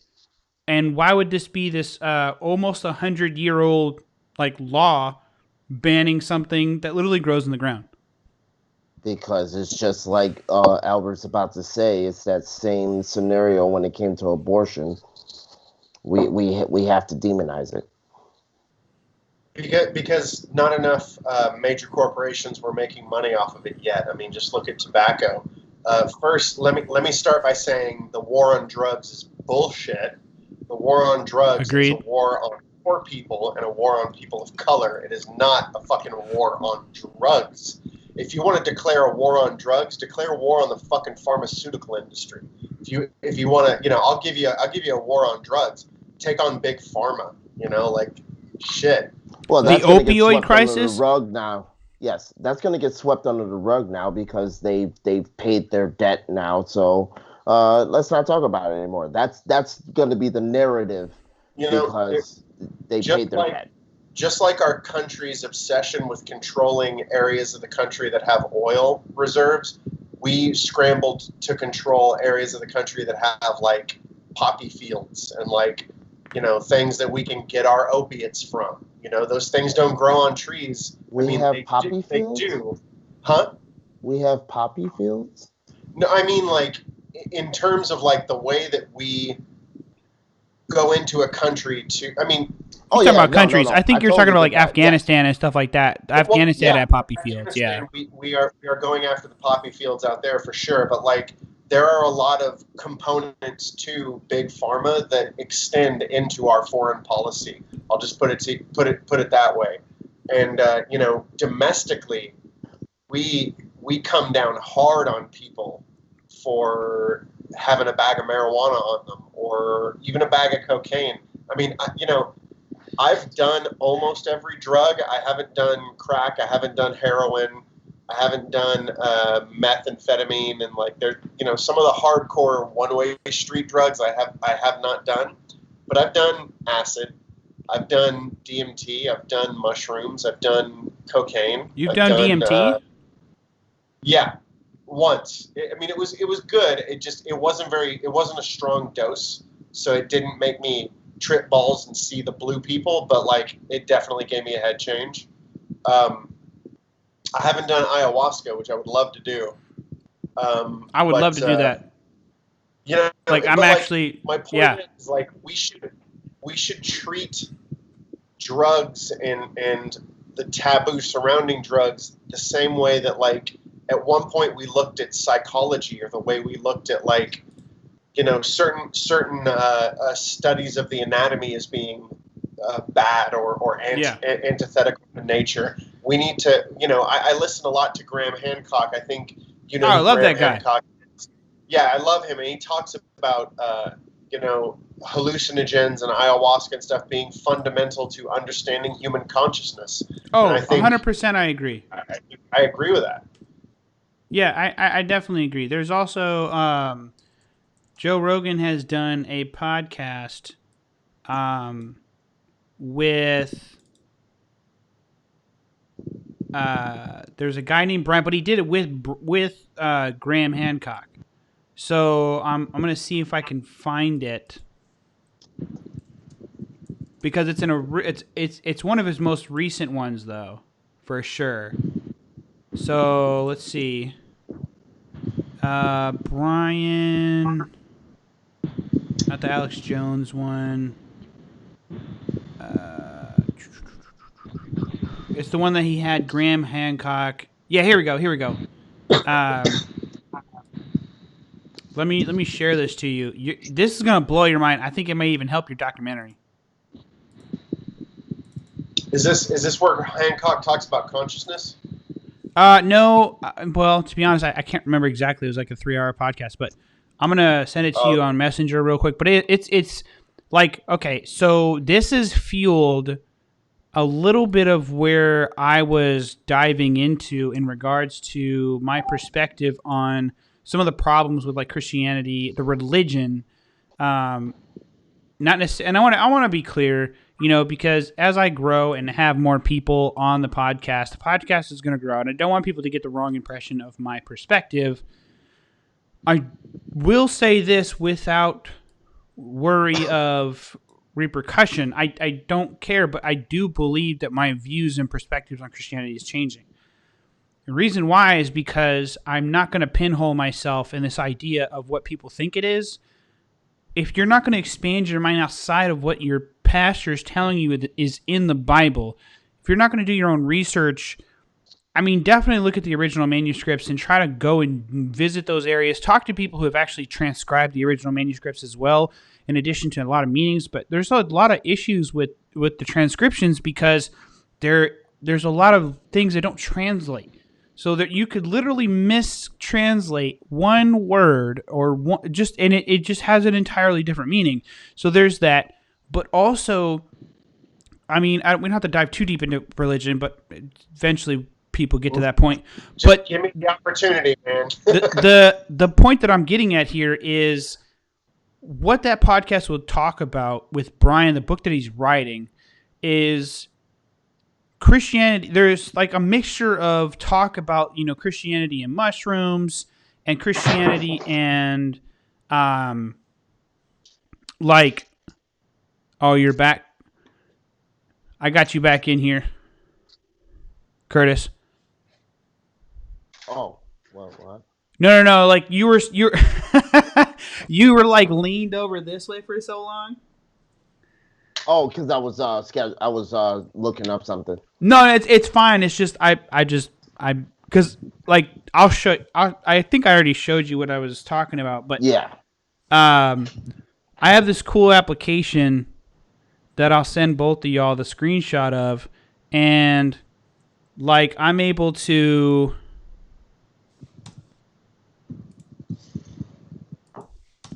I just sent it to both y'all on Messenger. But basically, I can control independently each feed from Skype. This is what this application does. It's like a master control panel. It's really cool. Well, sorry for the terrible screenshot, Albert. Hey man, I still look sexy. I don't know what you're talking about. He's got like 19. He's got like that we're about to release a dope album photo. Yeah, I know, right? Fire. I look like the bad boy lead singer. So what I wanted to say, I wanted to add on to what you just said about your faith, about how your perspectives on Christianity are evolving and changing. And what it sounds like to me is it sounds like what you're going through is a sort of self-exploring rejection of fundamentalist dogma. You're not rejecting Christianity so much, but you are finding it difficult to stomach a lot of the no. If you're a Christian, you got to believe this sort of dogma that people often fall into, and I know, being a member of my family, you've seen it up close.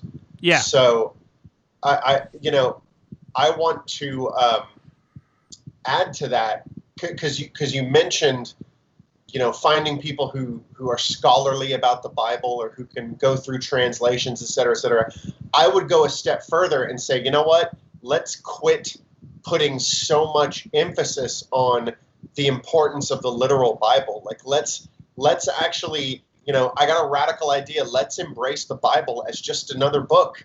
Let's look at it the same way we look at Marvel comic books. Let's view it the same way we view like Captain America: Civil War. We can watch that and be like, wow, that's a really good movie, and there's a lot of really great lessons to take from that. But no, I don't believe that it actually happened that way, or that it's a historical accurate. I mean, men wrote it.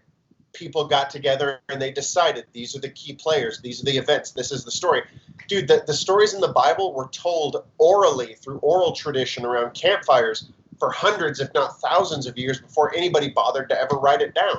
So Yeah, who's well, to say what's undeniably infallible? Game of Sure. telephone. Well, there's also something to bring up too. Like another one of the issues that, I mean, that's just now I want to stick to, I guess, I hate to say boundaries, but to stick to, like, what I mean by that is like what people can on pure foundation at least agree with, in the sense of that the telephone issue where I tell somebody something, they take that information, tell somebody, like that in and of itself, we can agree is a problem when you're trying to communicate something over, a long time. Now, there is a difference, I would say, that if you're talking about like indigenous civilizations where they literally just copy the same dance and song verbatim, fur move, like the whole 9 yards. If you watch Dragon Ball Z, I mean, when you're doing like the whole like transformation and coming into one body type of thing, like they had to do that move the exact same way as it's been done for so long. Otherwise, it didn't happen. And so it's just a relational point. But like that's how they took information that's been there for hundreds of years and moved it hundreds of years into the future. They just copied a song and dance. Now, verbal stuff is a little different because it's like if I tell a parable or a story, which is a lot in the Bible, just parables and stories, the meaning and the very minute details that are important could be misconstrued. And then you talk about different languages. Like there's all those things to take into consideration. But going back to the point that I was making is there's also the point where you said men came together and they actually wrote it and they kind of said what was going to be in it. Caesar, there was a meeting, and again, I don't have all the entire facts, but what I do know is there was a meeting at Caesar's summer home, and they decided whether Jesus was going to be, like in the Bible, they're going to talk about like Jesus is going to be born in winter or in spring, and there was a lot of controversy on that. And in addition, are you talking about the Council of Nicaea? Yeah. That was under Constantine. I'm sorry, I thought that was Caesar. But you get my point, though, yeah. So thanks for correcting me. But the point I'm really trying to get at is that people came together and they decided these facts, and they basically said, well, I don't know if this is going to work for us today. I got a Thursday thing, so why don't we make it on a Tuesday? And then this isn't going to work for this calendar because of this type of marketing projection. It's not going to work for this. I think we want to go with this certain narrative. You know what I mean? I'm being funny in the modern times, but the reality is there's a lot of books also in the Bible that were taken out. My biggest question is why? If you look at just the book of Enoch, you know what I mean? Like just the book of Enoch, yeah. There's so much in there that really kind of not bolsters the wrong word. It's not even a word, but just kind of lifts up the fact that there's a lot of shit out there we don't even know. And nobody that knows the Bible today in its iteration that we have, they don't even know how to explain stuff in the book of Enoch. Yeah, I would agree with that, but I would simplify it. I don't think it's so much a repression of extraterrestrial knowledge, because I know that the book of Enoch deals with the Anunnaki and like stuff that.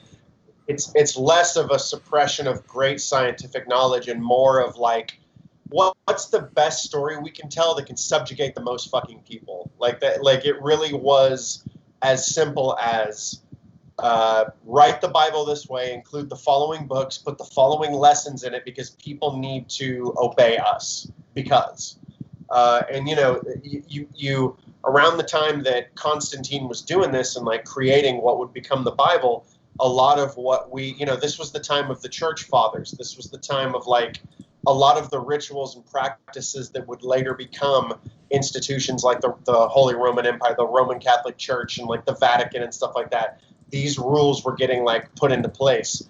And this was, in it's no coincidence that this time is known as the Dark Ages. My issue with my issue with religion is not faith.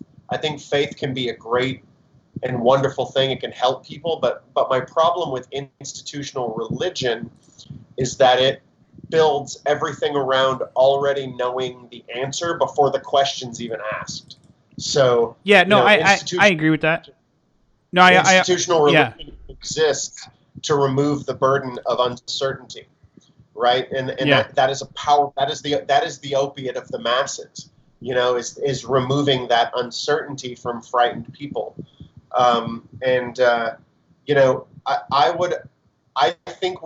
The reason that I think we need to look at the Bible as, we need to look at it like a Marvel comic book. We shouldn't look at it as a holy, this is the most important book ever written, because then we're opening the door to a concept called presuppositional apologetics. That basically breaks down like this. It's like, the Bible is the Word of God. Well, how do we know the Bible is the Word of God? Because the Bible is infallible. Well, how do we know the Bible is infallible? Nobody can see what you're showing because it only. Oh, I'm sorry. You have to forgive me. Yeah, pull it out a little bit because I'm recording it and I can only see a small smidge because I have it cropped. So it's like, move up. There you go. Back. Sweet. It's basically it's the circular logic of buying into a religious mindset. Yeah. How do I know these things are true? Well, because the Bible told us so. Well, how do we know that that everything that the Bible says is right? Well, because the Bible's the Word of God. Well, how do we know that the Bible's the Word of God? Because the Bible tells us so. And around we go. Right. I think Western Christianity, and this was filtered through the Roman Empire. I don't mean Christianity as it exists as Reformed Judaism. I mean Christianity as it exists through the lens of the Holy Roman Empire, taught people to be reliant on church institutions, taught people to be reliant on clergymen and like priests and like the recognizing the holy hierarchy, and it taught people to overvalue dogma and emotion over like logic and common sense. I think it was a huge step backwards for Christian culture the moment people started insisting that Christianity must be measured by how closely loyal you are to the written word. I mean, to me, that seems like Bible worship. That seems like you're taking the Bible and you're turning it into a golden calf. Yeah. That, I guess for me, I haven't decided whether I want to take the Bible for a Marvel comic versus something important. That delineation I haven't actually come to just yet. But what I will say is this. I do agree that it's been something that is written over 2,000 years ago. And if we have problems with human beings and men today with legislation and how they want to take something and twist it around to their own wants or whatever their motive or agenda is, then I look at that and say, if people were writing the Bible or people were in a position to decide what was going to be in it or whatever the case, I do believe that they were subjected to those same issues that we see today in our own politicians. Yeah. So I know, Curtis, I don't know kind of where you stand on a lot of what's being said, but I'd love to hear your perspective. If you'd like to weigh in, if you'd like not to, totally understand. Just some context, Albert is working on a documentary to kind of discuss and make people aware of, and correct me if I'm wrong, of, like he mentioned, the institution of religion and what it's kind of doing. And to a point, I can definitely highly agree that there's an issue. And even if we were to take away the institution of religion, I think what Christianity, in what most people believe, in the good nature, good souled, like be a good person, the generalistic points on that note of being a good person, have a good character, I think we can all agree that that's a good thing on just trying to be a good person. From, because there are different people who believe that, the Bible's about teaching you how to be a good person, blah, blah.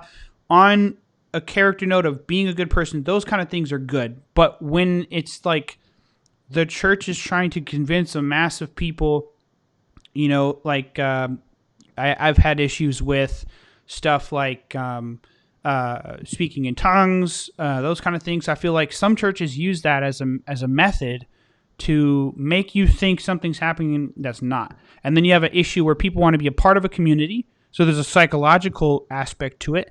And so then people just decide to choose to believe what's happening, and there's no actual scientific perspective that can say, hey, there's actually something happening here.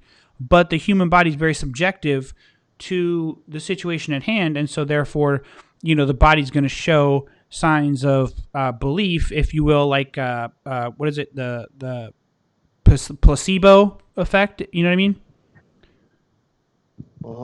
Yeah. So, uh, of course, growing up, I was brought up in a Baptist church, and around once I became like 11 or 12, I started noticing that my dad wasn't going to church. And I'm like, why does he get to stay home? Why do I have to go to church? You don't have to go to church. Cool, I'm not going to church. I never went to church again.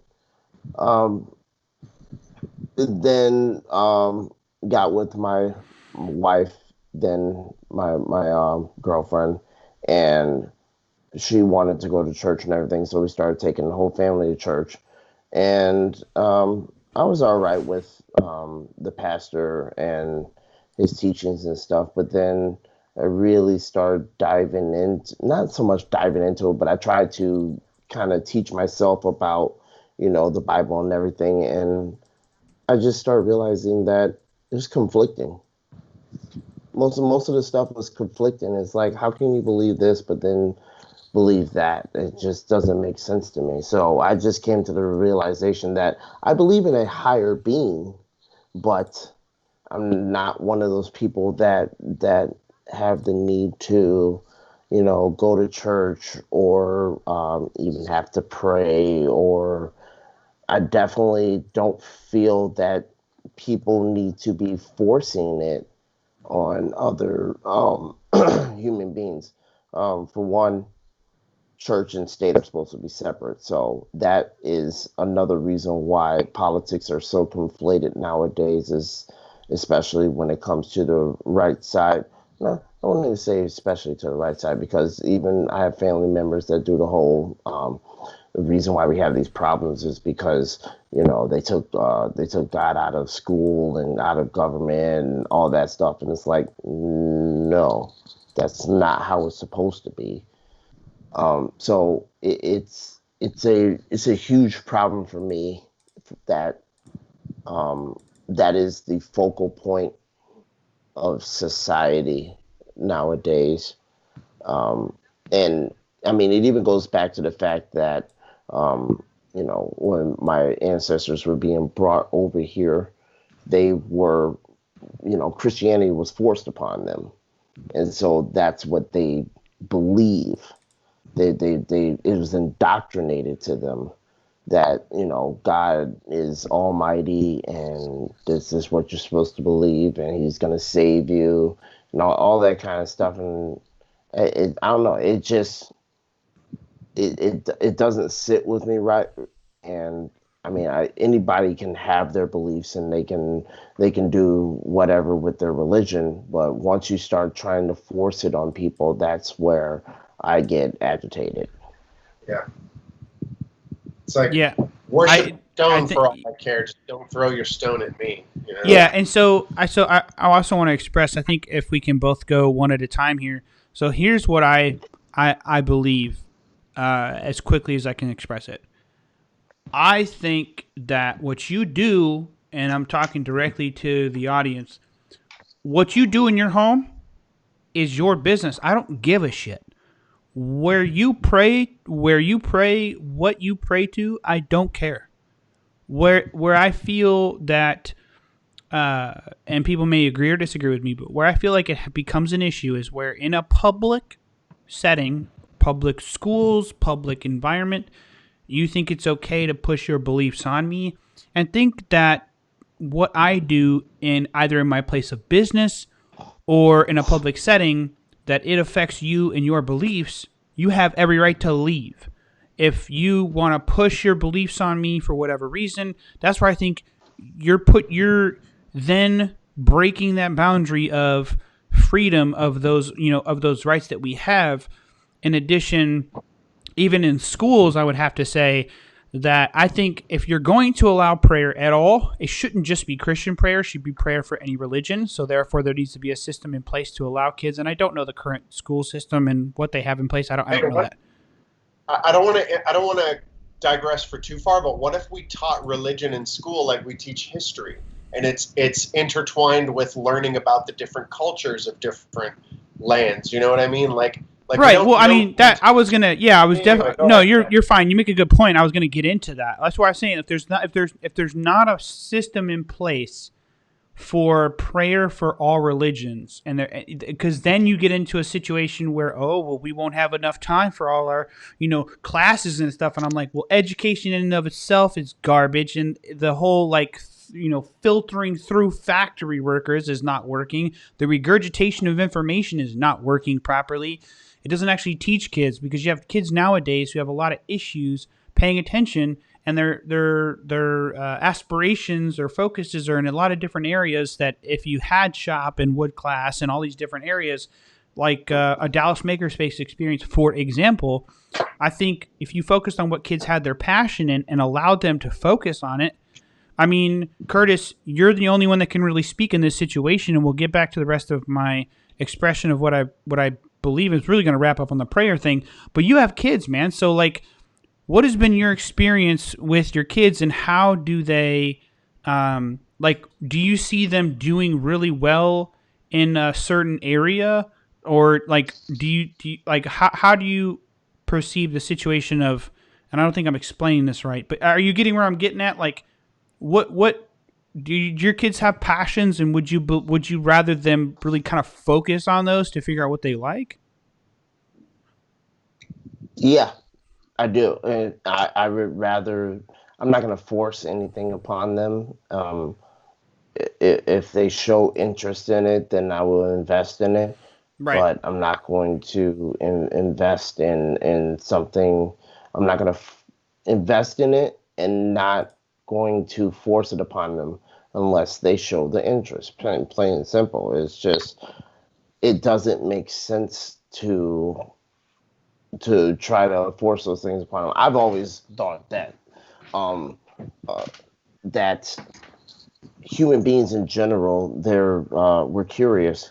So if you're going to tell us not to do something and be very adamant not to do it because of the consequences, we're going to want to try it. Yeah, no, I can agree. That's just in our nature. Yeah. So yeah, and yeah. And my wife has said it, and I'm sure she's told our teenager, if you're wanting to experiment in weed, I'd rather you do it under a controlled environment with us than trying it for the first time with some strangers. Right, and I think I can agree with that wholeheartedly. I mean, my mom actually was the same way. She wasn't so much about pushing us away from experiences rather than wanting us to explore, but in a very controlled environment so she can be around and be present. So to wrap up the whole thing that I believe, it really kind of ends there. I think the freedom of religion, if they want prayer in school, it needs to be available.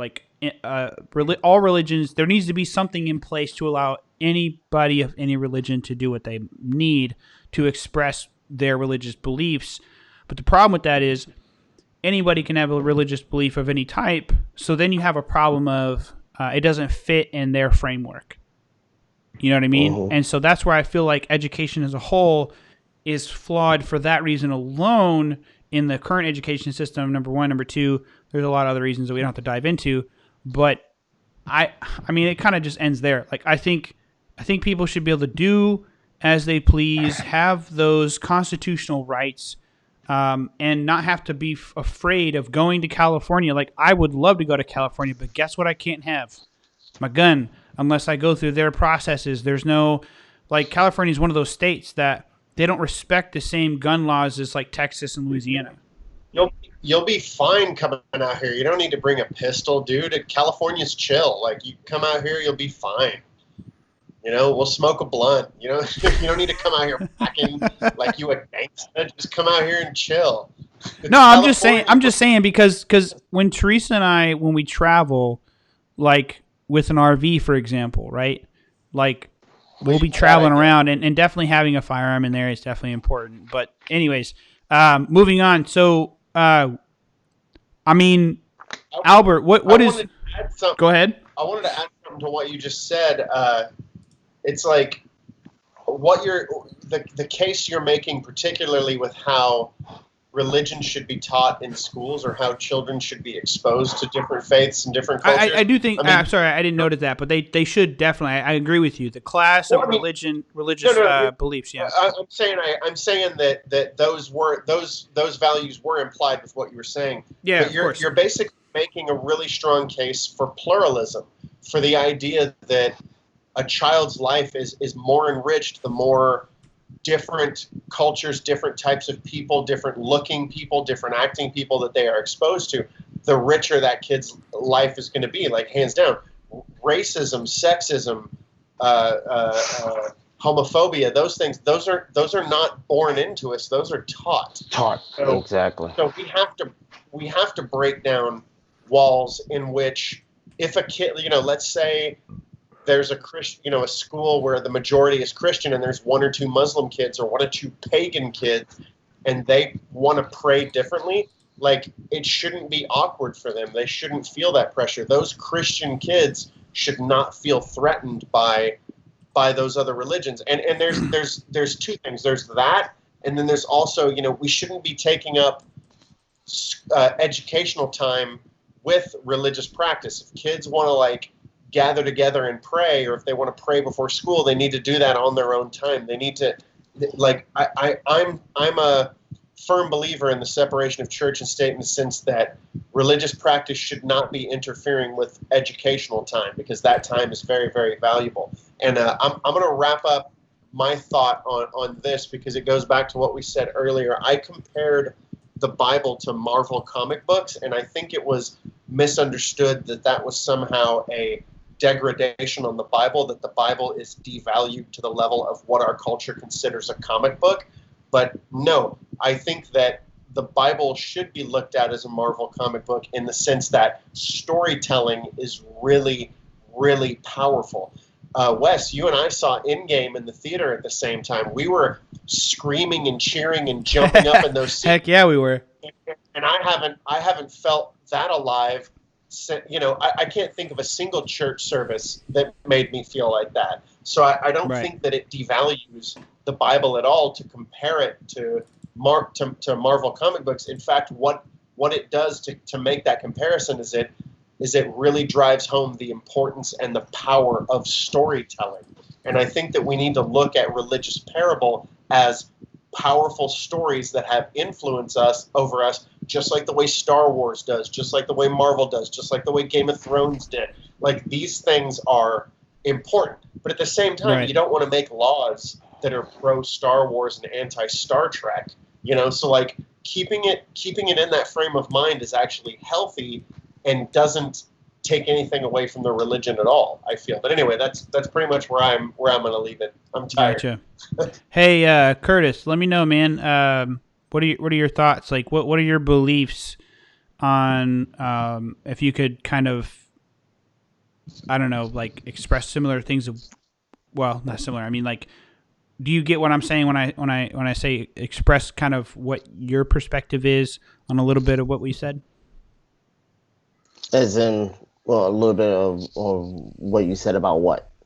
So, You said when I first started, I was talking about people's freedom to believe what they want, people's freedom to make love to whom they wish in their own, what people do in their home and who they pray to in their own bedroom. Consenting adults. Yeah, no, Yeah, of it course. is it is definitely that. I think I said it before. It doesn't. I take the stance on everything that if it doesn't affect you, why do you care? Right. That it doesn't affect you. If it doesn't affect you, you shouldn't be putting this much effort into it. I had this conversation with a coworker today. I've he's new. He's been here maybe 40 days or something like that. So I tried to have conversations with him, but I feel like I'm gonna stop having the serious conversations because he's one of those people that just aren't getting the facts. They're just focusing on their own agenda. But we had that conversation about abortion, where he's that singular platform voter, where it's like, oh, I'm only choosing him pretty much because, yeah, of his stance on abortion, and it's like, okay, so why is it that you take that stance? Well, my belief doesn't allow me um, to deviate from that, so that's why I vote for him. Well, if you don't want an abortion, don't get an abortion. Otherwise, what does anybody else's body have to do with you? Yeah.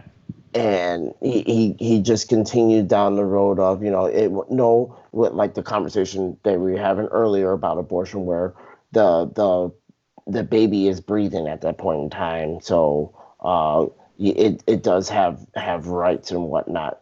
No, it's still in a vessel, so no, not really. But that's where I stand on it. Is like, if it doesn't affect you, why do you care so much? Oh, LGBT, whatever. I can't do the whole letter. Um, they want to adopt a child. Oh, they shouldn't be allowed to do that. Why? Well, I mean, that child shouldn't be subjected to it. Well, why? Because that's just an abomination. Okay, your belief, but how does that affect you? Well, it goes against my beliefs. Okay, but if that person lives on the other side of the freaking state, how is that affecting you? Does it doesn't impede on you paying your bills? No. Then what do you care? That's Identity. just where I stand.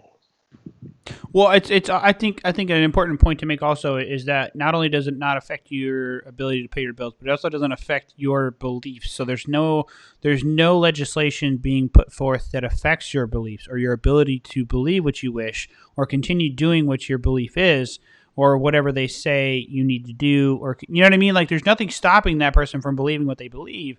And so, to your point, I just think people that think that way, I think at the end of the day, it has nothing to do with religion. They're just selfish assholes.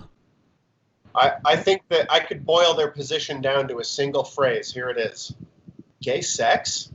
Ew. That's their entire position. That's just they're just sad because they can't try it. But they can. They can.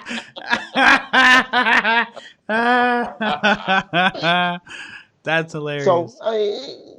that's just where it's at. I mean, it in some cases, yeah, it's that old saying where you know they fight so hard for it because they Right. actually are it.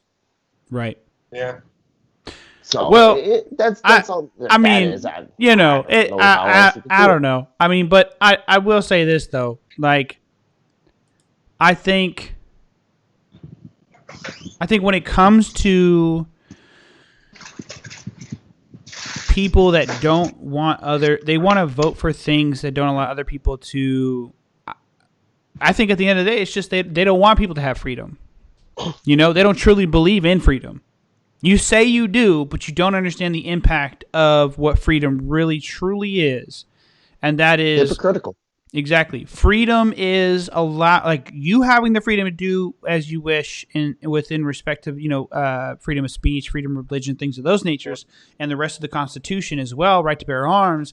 But that also means that other people have the freedom to do that as well, which is why I have a huge problem with like the Westboro Baptist Church and like those extreme type of organizations that really want to make it seem as though they have a right to kind of push that type of agenda. Like, it doesn't make any sense. Like, of course you have the freedom to do so, but I have the freedom to disagree as well. You know what I mean? I think Exactly. Let me tell you a fun story about Fred Phelps real quick. I'll keep this fast. He's the founder of the Westboro Baptist Church. Did you know that at one point, and this is during the 60s, during the civil rights movement, he was a civil rights attorney. He was somebody who fought for the civil rights of black people in the South. He was a huge civil rights activist, right? And then you know what happened to Fred Phelps? He joined the Army. And then he was discharged from the Army, and then he became super anti-homosexual. So how does that happen? I'm not the first person to speculate. Because he was having a whole lot of gay sex in the military. Hang on. I'm not.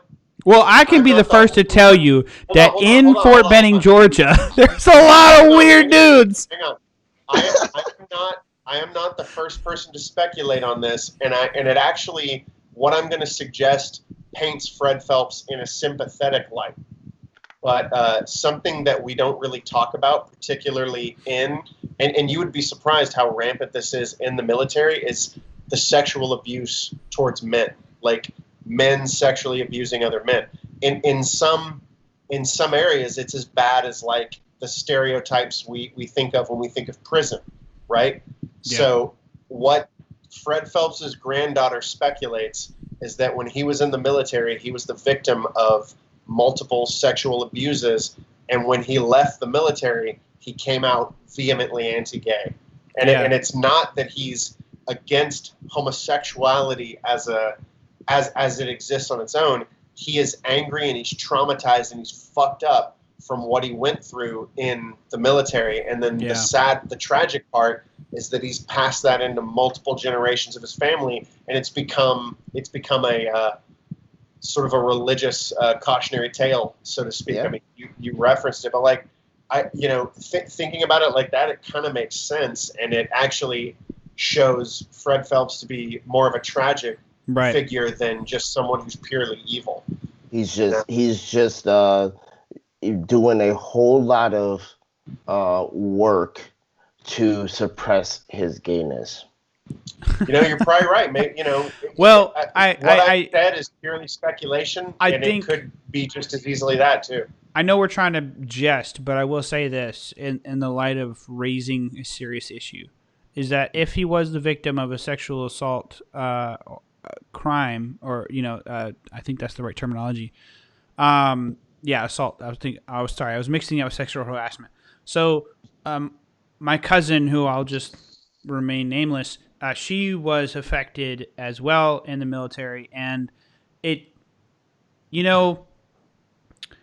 when you hear stories like that, and then you hear of certain things happening at certain bases, and you just continuously hear that, and people and it becomes extremely public, and there's no longer denial of, it was a he said, she said. There's verifiable facts, cases, etc. My frustration in that situation is how, as a country, we're watching the world as other countries take action to end serious problems. And yet here we are standing by, watching the news like it's a goddamn movie, and we're done. Like, the week's over, we're done watching the movie. We're going to go do our own thing. But the problem that I also have to raise that is just right next to what I just said is the reality that we're in this system where I don't know how. I would love to understand how the people of the 60s were able to protest so much but somehow still pay bills. I don't understand. Because right now, I can't just take time off to go protest an issue, You know what I mean? Like, I don't have all that This time to take off. This Like, I have is my why PTO, but this that's is it. why the minimum wage never goes up. See, back then you could work a part-time job and put yourself through college. Now you go to college, you come out with shit tons of debt. Again, you gotta follow the money. Okay, it like part of the tool of the oppressor is to keep. That's the same reason we don't get health care, because if we're not healthy and we're living paycheck to paycheck, who the fuck has time to go out and protest, right? Like you're absolutely right. I think all of these things are intertwined, and it's all a part of my documentary series. Actually, not to shamelessly plug. No, please but, go ahead. Like, I'm building a RICO case. Let me show you. Kind of like the way the FBI builds a RICO case when they go against organized crime. Like, I have all my research on my wall, and I'm trying to show you. I'm trying to show you how That's the a boss lot. at the top. Oh, dude, it's insane. I'm trying to show you how the boss at the top relates to the drug pusher on the street, who relates to the shopkeeper, who relates to the accountant downtown. Like, it's all connected. Yeah, not to go super crazy. Let me see if I can give you guys a closer look here.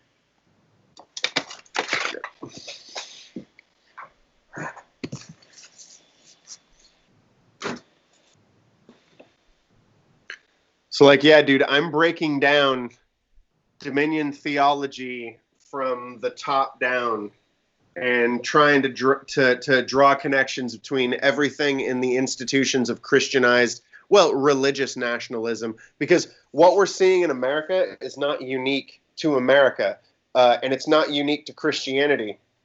If you go to Turkey, you find a form of Islamic nationalism under Erdogan. If you go to Brazil, you find it under Bolsonaro. If you go to India, you find Hindu nationalism under Modi. You find a weird proto-Christian nationalism in Russia under Putin. These beliefs and these ideas are weaponized to basically destroy democracy, because where a democracy exists, you can have these critical discussions, you can have these critical ideas. But if we can get everybody to just simply say that, well, if you agree with this, you're a baby killer. If you agree with it, you're a socialist. If you agree with it, you're everything that's wrong with America. Then what's the point in having a discussion? You know what I mean? Like, Right. like the greatest threat to democracy is the destruction of discourse. So Right. No, I agree. I mean, even this conversation that we're having, we haven't dove into other issues that are great topics that are still plaguing the nation. But I mean, especially on a night like this, where one of the biggest transitions are going to happen soon. In the highest Hopefully. office in the land, right? That's a good Hopefully. point. And I would say that for either person that's running. So I think what we need to kind of start diving into is, as a country, what is important. And one of the issues we actually haven't talked about, that I'm interested to get both of y'all opinions. Curtis, I know you and I had discussions about a lot of this kind of stuff. I had mentioned, having federal regulation of police departments. And what I mean by that is, from a programmer's perspective, understand that's where it's coming from. As a programmer, if I look at anything that I need to do more than once or even more than twice, it's a good practice to actually not repeat myself. It's called the DRY principle. Do not repeat yourself. And what we do is we could create a variable, either local within a certain class or global, that we can utilize across whatever we're doing. And so in the country, I personally feel, just the belief I have, that there is a way to scale up and scale down what the police departments need to have in terms of policy across the board. There shouldn't need to be separate physical, like,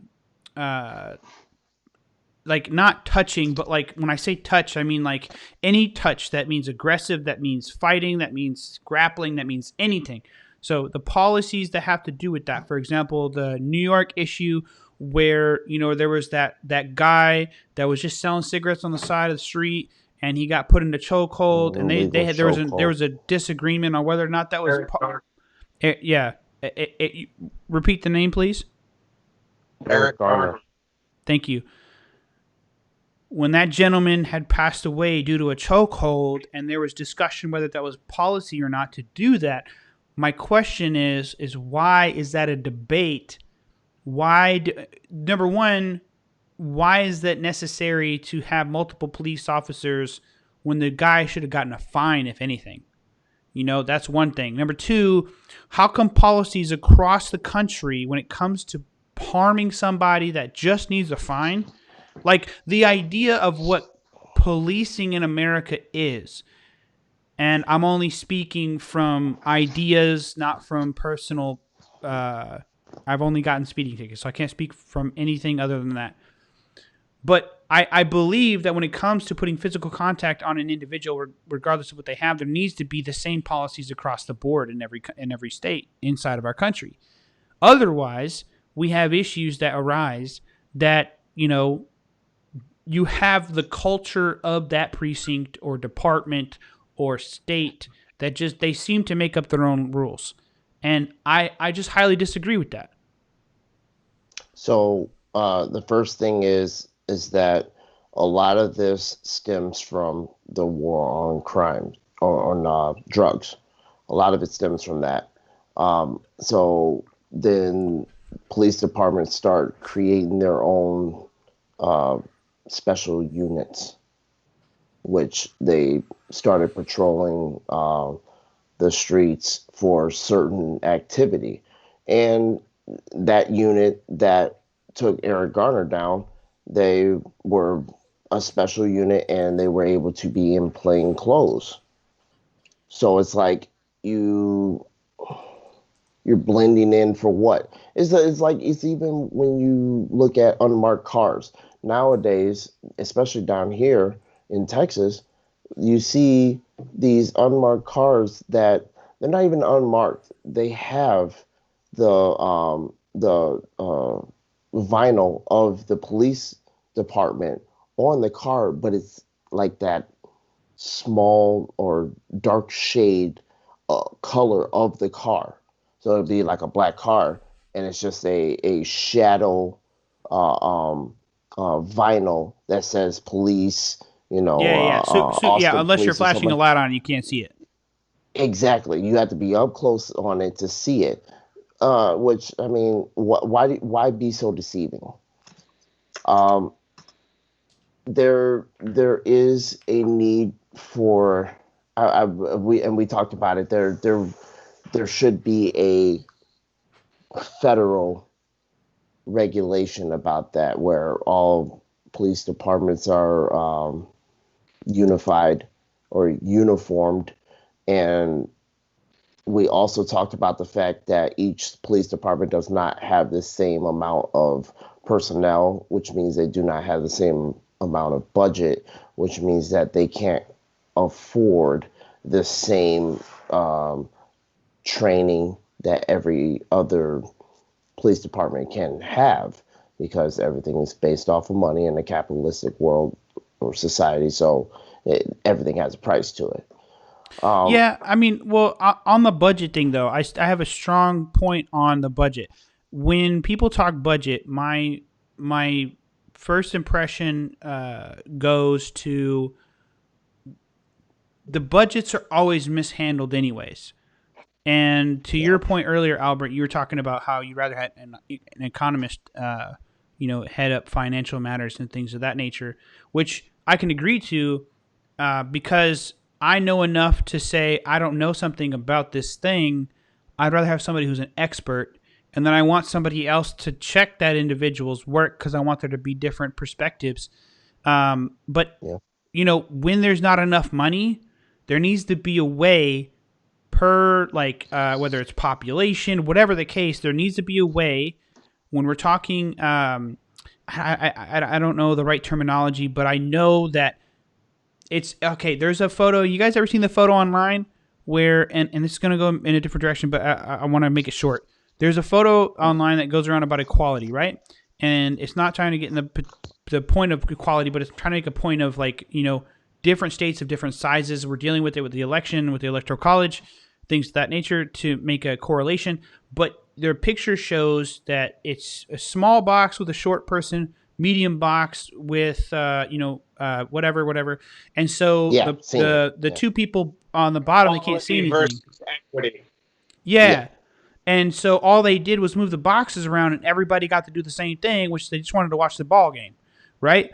So in that sense, projecting from that photo, I believe if you were to take the resources, I talked about this earlier with the Dallas Makerspace, right? You have the bigger city, okay, that can subsidize the smaller city simply because there is the extra cash available to do that. When I say that, I just mean because there's multiple sources of the cash that can come from, if we're talking about multiple businesses donating to a big Dallas maker space, for example, right? Then they can say, okay, we have some reserves. We can fund a smaller city. Let's do that. In addition, let's see what's available in that smaller city to fund that organization. And let's go well, that route. You know what I mean? So to well, translate if that you're, to, go ahead. I was saying, if you're talking about it being a federal regulation and federally, then I guess you're saying that it would be federally funded then. So then you can Yes. regulate that these funds have to go towards training or have to go Right. towards fulfilling certain positions or whatever. Right. Um, but the majority of the revenue that goes towards police department comes from state generated revenue, not federally. So that's where the breakdown gets lost because the federal government can't regulate it because their money is generated locally. I see your point, and so this is where, as an American, I don't understand the tax system enough to be able to discuss it. I just know that from my perspective, speaking from my beliefs, if there was a tax that was for specifically the police department, and that tax allowed for them to get the training they needed. They were able to spend the time in the community, and there was a lot of change that just allowed for them to handle issues differently. Mental disability training, the whole nine yards. I mean, they were able to take the time, or those responsibilities were delineated. Now, my sister Angie, she is in the medical industry. She's a nurse, and she spoke on the fact, saying that I don't want to have to deal with some 6'5", 300-pound guy who has a mental issue chasing me with a knife. To her point, I would say I understand that, and I would agree. I wouldn't want my sister having to deal with that. But I'm just speaking from a vague point of view that police shouldn't have to deal with all of the responsibilities that they have. And many people have talked about that. They have way too many responsibilities, which means they have to keep up with too much. Yep, yep. If like you say, your sister works in the medical field, and if in at the medical building they had a resource officer who doesn't necessarily have to have a deadly weapon to restrain patients, then that would be a help for her. It's a alternative as to a officer like okay, so even in the same You're making a sense, good point. um even in the same sense of at football games, at high school football games, you're using the resource of a police officer who could be out on the beat patrolling instead of using a resource officer who necessarily doesn't need to be or is funded by the city. I guess it would be funded by the city, but it would be coming from a different budget. It wouldn't be coming from the police department budget. Right. And then that relieves the police officers from having to deal with that kind of capacity. To that point, I would 100% agree. I think there needs to be something different from the police force that handles different issues. The only problem is, no matter what you come into, it's going to be a situation that could evolve any kind of way. So I do understand. There's no way that we can have all the answers, but it is something important that it is important enough that we need to have people who are smarter than us sit down and actually have a discussion about what the possibilities could be. Because I feel like nothing can change unless we literally sit down and have that discussion. Yeah, it needs to happen. But then we still go back to the fact that if it's not dealt with federally, you're still leaving it up to the states, which leave it up to the cities, or leave it up to the counties, in which the counties leave it up to the cities. So we're just coming back in circle to the status quo. Yeah, yeah. That is really what is at the heart of what's wrong with so many institutions. Is it's less about addressing what people need or what is actually causing crime, and it's about maintaining status quo. I mean, cops, we like to think that they're out there to protect and serve, but they're really out there to protect the property and the interests of the status quo. I mean, that's why else do you think that the 13th Amendment is written the way it's written? It's not written to emancipate slaves. It's written to rebrand slavery into profitable incarceration. You know, I mean, when you look at how our prison industrial complex is set up, every person that has died in police custody, every person of color that has died in police custody was one more piece of profit that system was trying to consume, and they happen to die due to the extreme measures that are put onto them because, you know, when those people get into those systems and they're in systems of like bail and they're in the courts and they're in, you know, and they're in the system, they start making money to privatize prison organizations. And, you know, again, we have to de-incentivize institutions like prison. I mean, shit. You mean for-profit prisons? For-profit prisons, because the amount of people we have incarcerated in this country is ridiculous. Can we yeah, you know, yeah, I agree with your point. Can we talk about the fact that, like, people that have barely done shit, like assaults, okay, sure, but if you didn't kill nobody, you just beat somebody up, somehow you're in prison because you have multiple offenses, and you don't even get the opportunity to shit private. I don't know, man. It's just all I've seen. It's disgusting. They've made mistakes, yes, but the fact they can't shit alone, I don't understand it. And the fact that once you're a felon, you lose your right to vote. You think that's a coincidence? To that point, I don't understand. That makes no sense. My mom is in that same position. She was in federal prison for almost 4.5 years. I think it was just 4 years. And for something that's a whole much longer story. But the main point is this. She literally did her time. Why, after the fact, after you do your time, are you not allowed your rights back? You've already done your time. I mean, there's nothing else to do. You've already done it. Yeah. I mean, I can spin my own conspiracy theory as to that, but yeah, you're on to something. Yeah, I mean, they just pretty much decided to write the law that way. It's just, we started realizing, and that, yeah, we'd have to do the research on that to see when did that become a law, because I bet you that tells the story of the government started realizing, hey, these people, they're going to get out of jail and they're going to realize the laws that we set in place to put them in jail, and they're going to vote us out. So maybe we should start oppressing them. Yeah. I would agree, because if you think about it this way, when it puts people in this perpetual circle of, which you had mentioned this earlier, Albert. It really kind of targets the impoverished areas, because there is no way to get out of it. Like, that's why I think the bond, the cash bond, or bail bond system is garbage.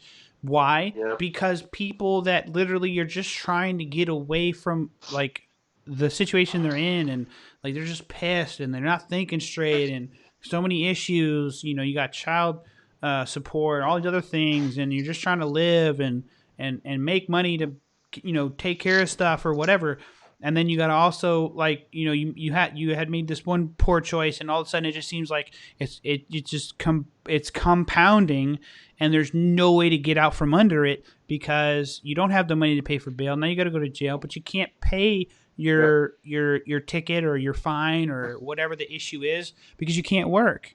So, and then when you get out, finding a job is even harder. So I feel like it's nothing. All it does is perpetuate this revolving door of people just being in prison. Yep. Yeah. And then on top of that, from the get go, they're targeting you. Period. So, and you take the situation. This should have shined the light, but I bet you people glossed over it. The situation in Ferguson with Mike Brown, and they learned that minorities or black people made up a small percentage of the population of Ferguson, but were like 3 times as likely to get pulled over. And the records show that they had a certain amount of traffic stops in that town, and the majority of them were black people, and for multiple occasions for each person. It's like, if you pull me over for this, you fine me, I can't pay the fine. Now you're gonna put out a arrest warrant for me. Now I'm gonna go to jail. I do jail time. I get out. I can't get a job to pay the fines off, and it's just a vicious cycle. And that's how they make their money. The poverty creates criminals. The criminals feed the prison industrial complex, and then it just around and around we go. The rich eat good, and eventually, like Pac said, the earth is going to open up and eat the rich. I call this mentality. You know what? I'm not going to say that. It's a spoiler alert for my documentary. You're going to have to wait to see it. I'll stop myself right there. I'm about to get into proprietary shit. I'm going to stop that. But seriously, this has been a great conversation. Yeah. If we can wrap it up because it's getting pretty late. Sign off here in the next few minutes. It's all good. It's definitely it's past midnight over here for us. But anyways, so let's go ahead and show everybody kind of where we're at here. I'm just going to share my screen to the audience. Y'all can't see it, but I got to go back to that website. Hold on. Let me go back to it. But basically, it looks like Biden is at 223 and Trump's at 174. So that's kind of where we're at. Just jumped up to 212. I'm seeing I was looking at 2 different things, and they're showing 2 totally different numbers. Fuck, you got Texas and Florida. That I knew he would. He would definitely get Texas for sure. Texas is not a blue state. It's close though. It's really close. There's some of these where they're just really close. God damn it. Can't do 4 more years of this fucking Oompa Loompa. This shit's ridiculous. But maybe there'll be a tie. There'll be a turn on some states, and maybe Pennsylvania. Maybe you still got a chance at Pennsylvania. Maybe Pennsylvania's pulling for Trump now. I saw that he won Michigan and Wisconsin. I didn't see the numbers, but those are both still reporting. But yeah, if he keeps winning these states, then he's gonna win the fucking electoral again. God damn it! But that just shows you where society is, and it's really sad. I hate humanity. I really hate it right now. It just doesn't make sense to me. Yeah. Next time we get together for a chat, there's a few other things I'd like to talk to you about, like societal enemy, and like how we sort of ended up here. The collective yearning for self-destruction, and the disintegration of social bonds and normlessness. Anyway, Sounds good to me. Yeah, I'm down. So let me just Thanks show. for having us, Wes. No problem. Well, I'll just show the audience real quick where we're at. Now that I finally got it up, that's where we're at. The latest results, at least that I can find. So, guys, check it out. But thank you so much. This was an informal podcast episode because the guest I had scheduled tonight canceled. So, it is what it is. But if y'all could do me a huge favor, one thing I'm trying to get better at is getting a good thumbnail. So, if I can get a big smile from everybody, take a photo if you will, whatever you want to do, but let's get a good one when you're done. Albert? All right. One sec. Sorry to keep you waiting. All right. It's all good. All right, let's get a good smile if you will. I've been actually shooting for my documentary tonight, so. Nice. All right, I'm ready. Cool. All right, I'll get that thumbnail. All right, guys. Well, thank you so much for joining me. This conversation was fun. I think we had some good discourse, if you will. But I like this format of having multiple people on instead of just one extra guest. So that's cool. Yeah. All right, guys. Have a good one. We'll see what happens tomorrow. Have a good night, Wes. Curtis, it was nice to meet you. Nice to meet you too, Albert. Talk All to you right, guys guys. later. See ya. Guys.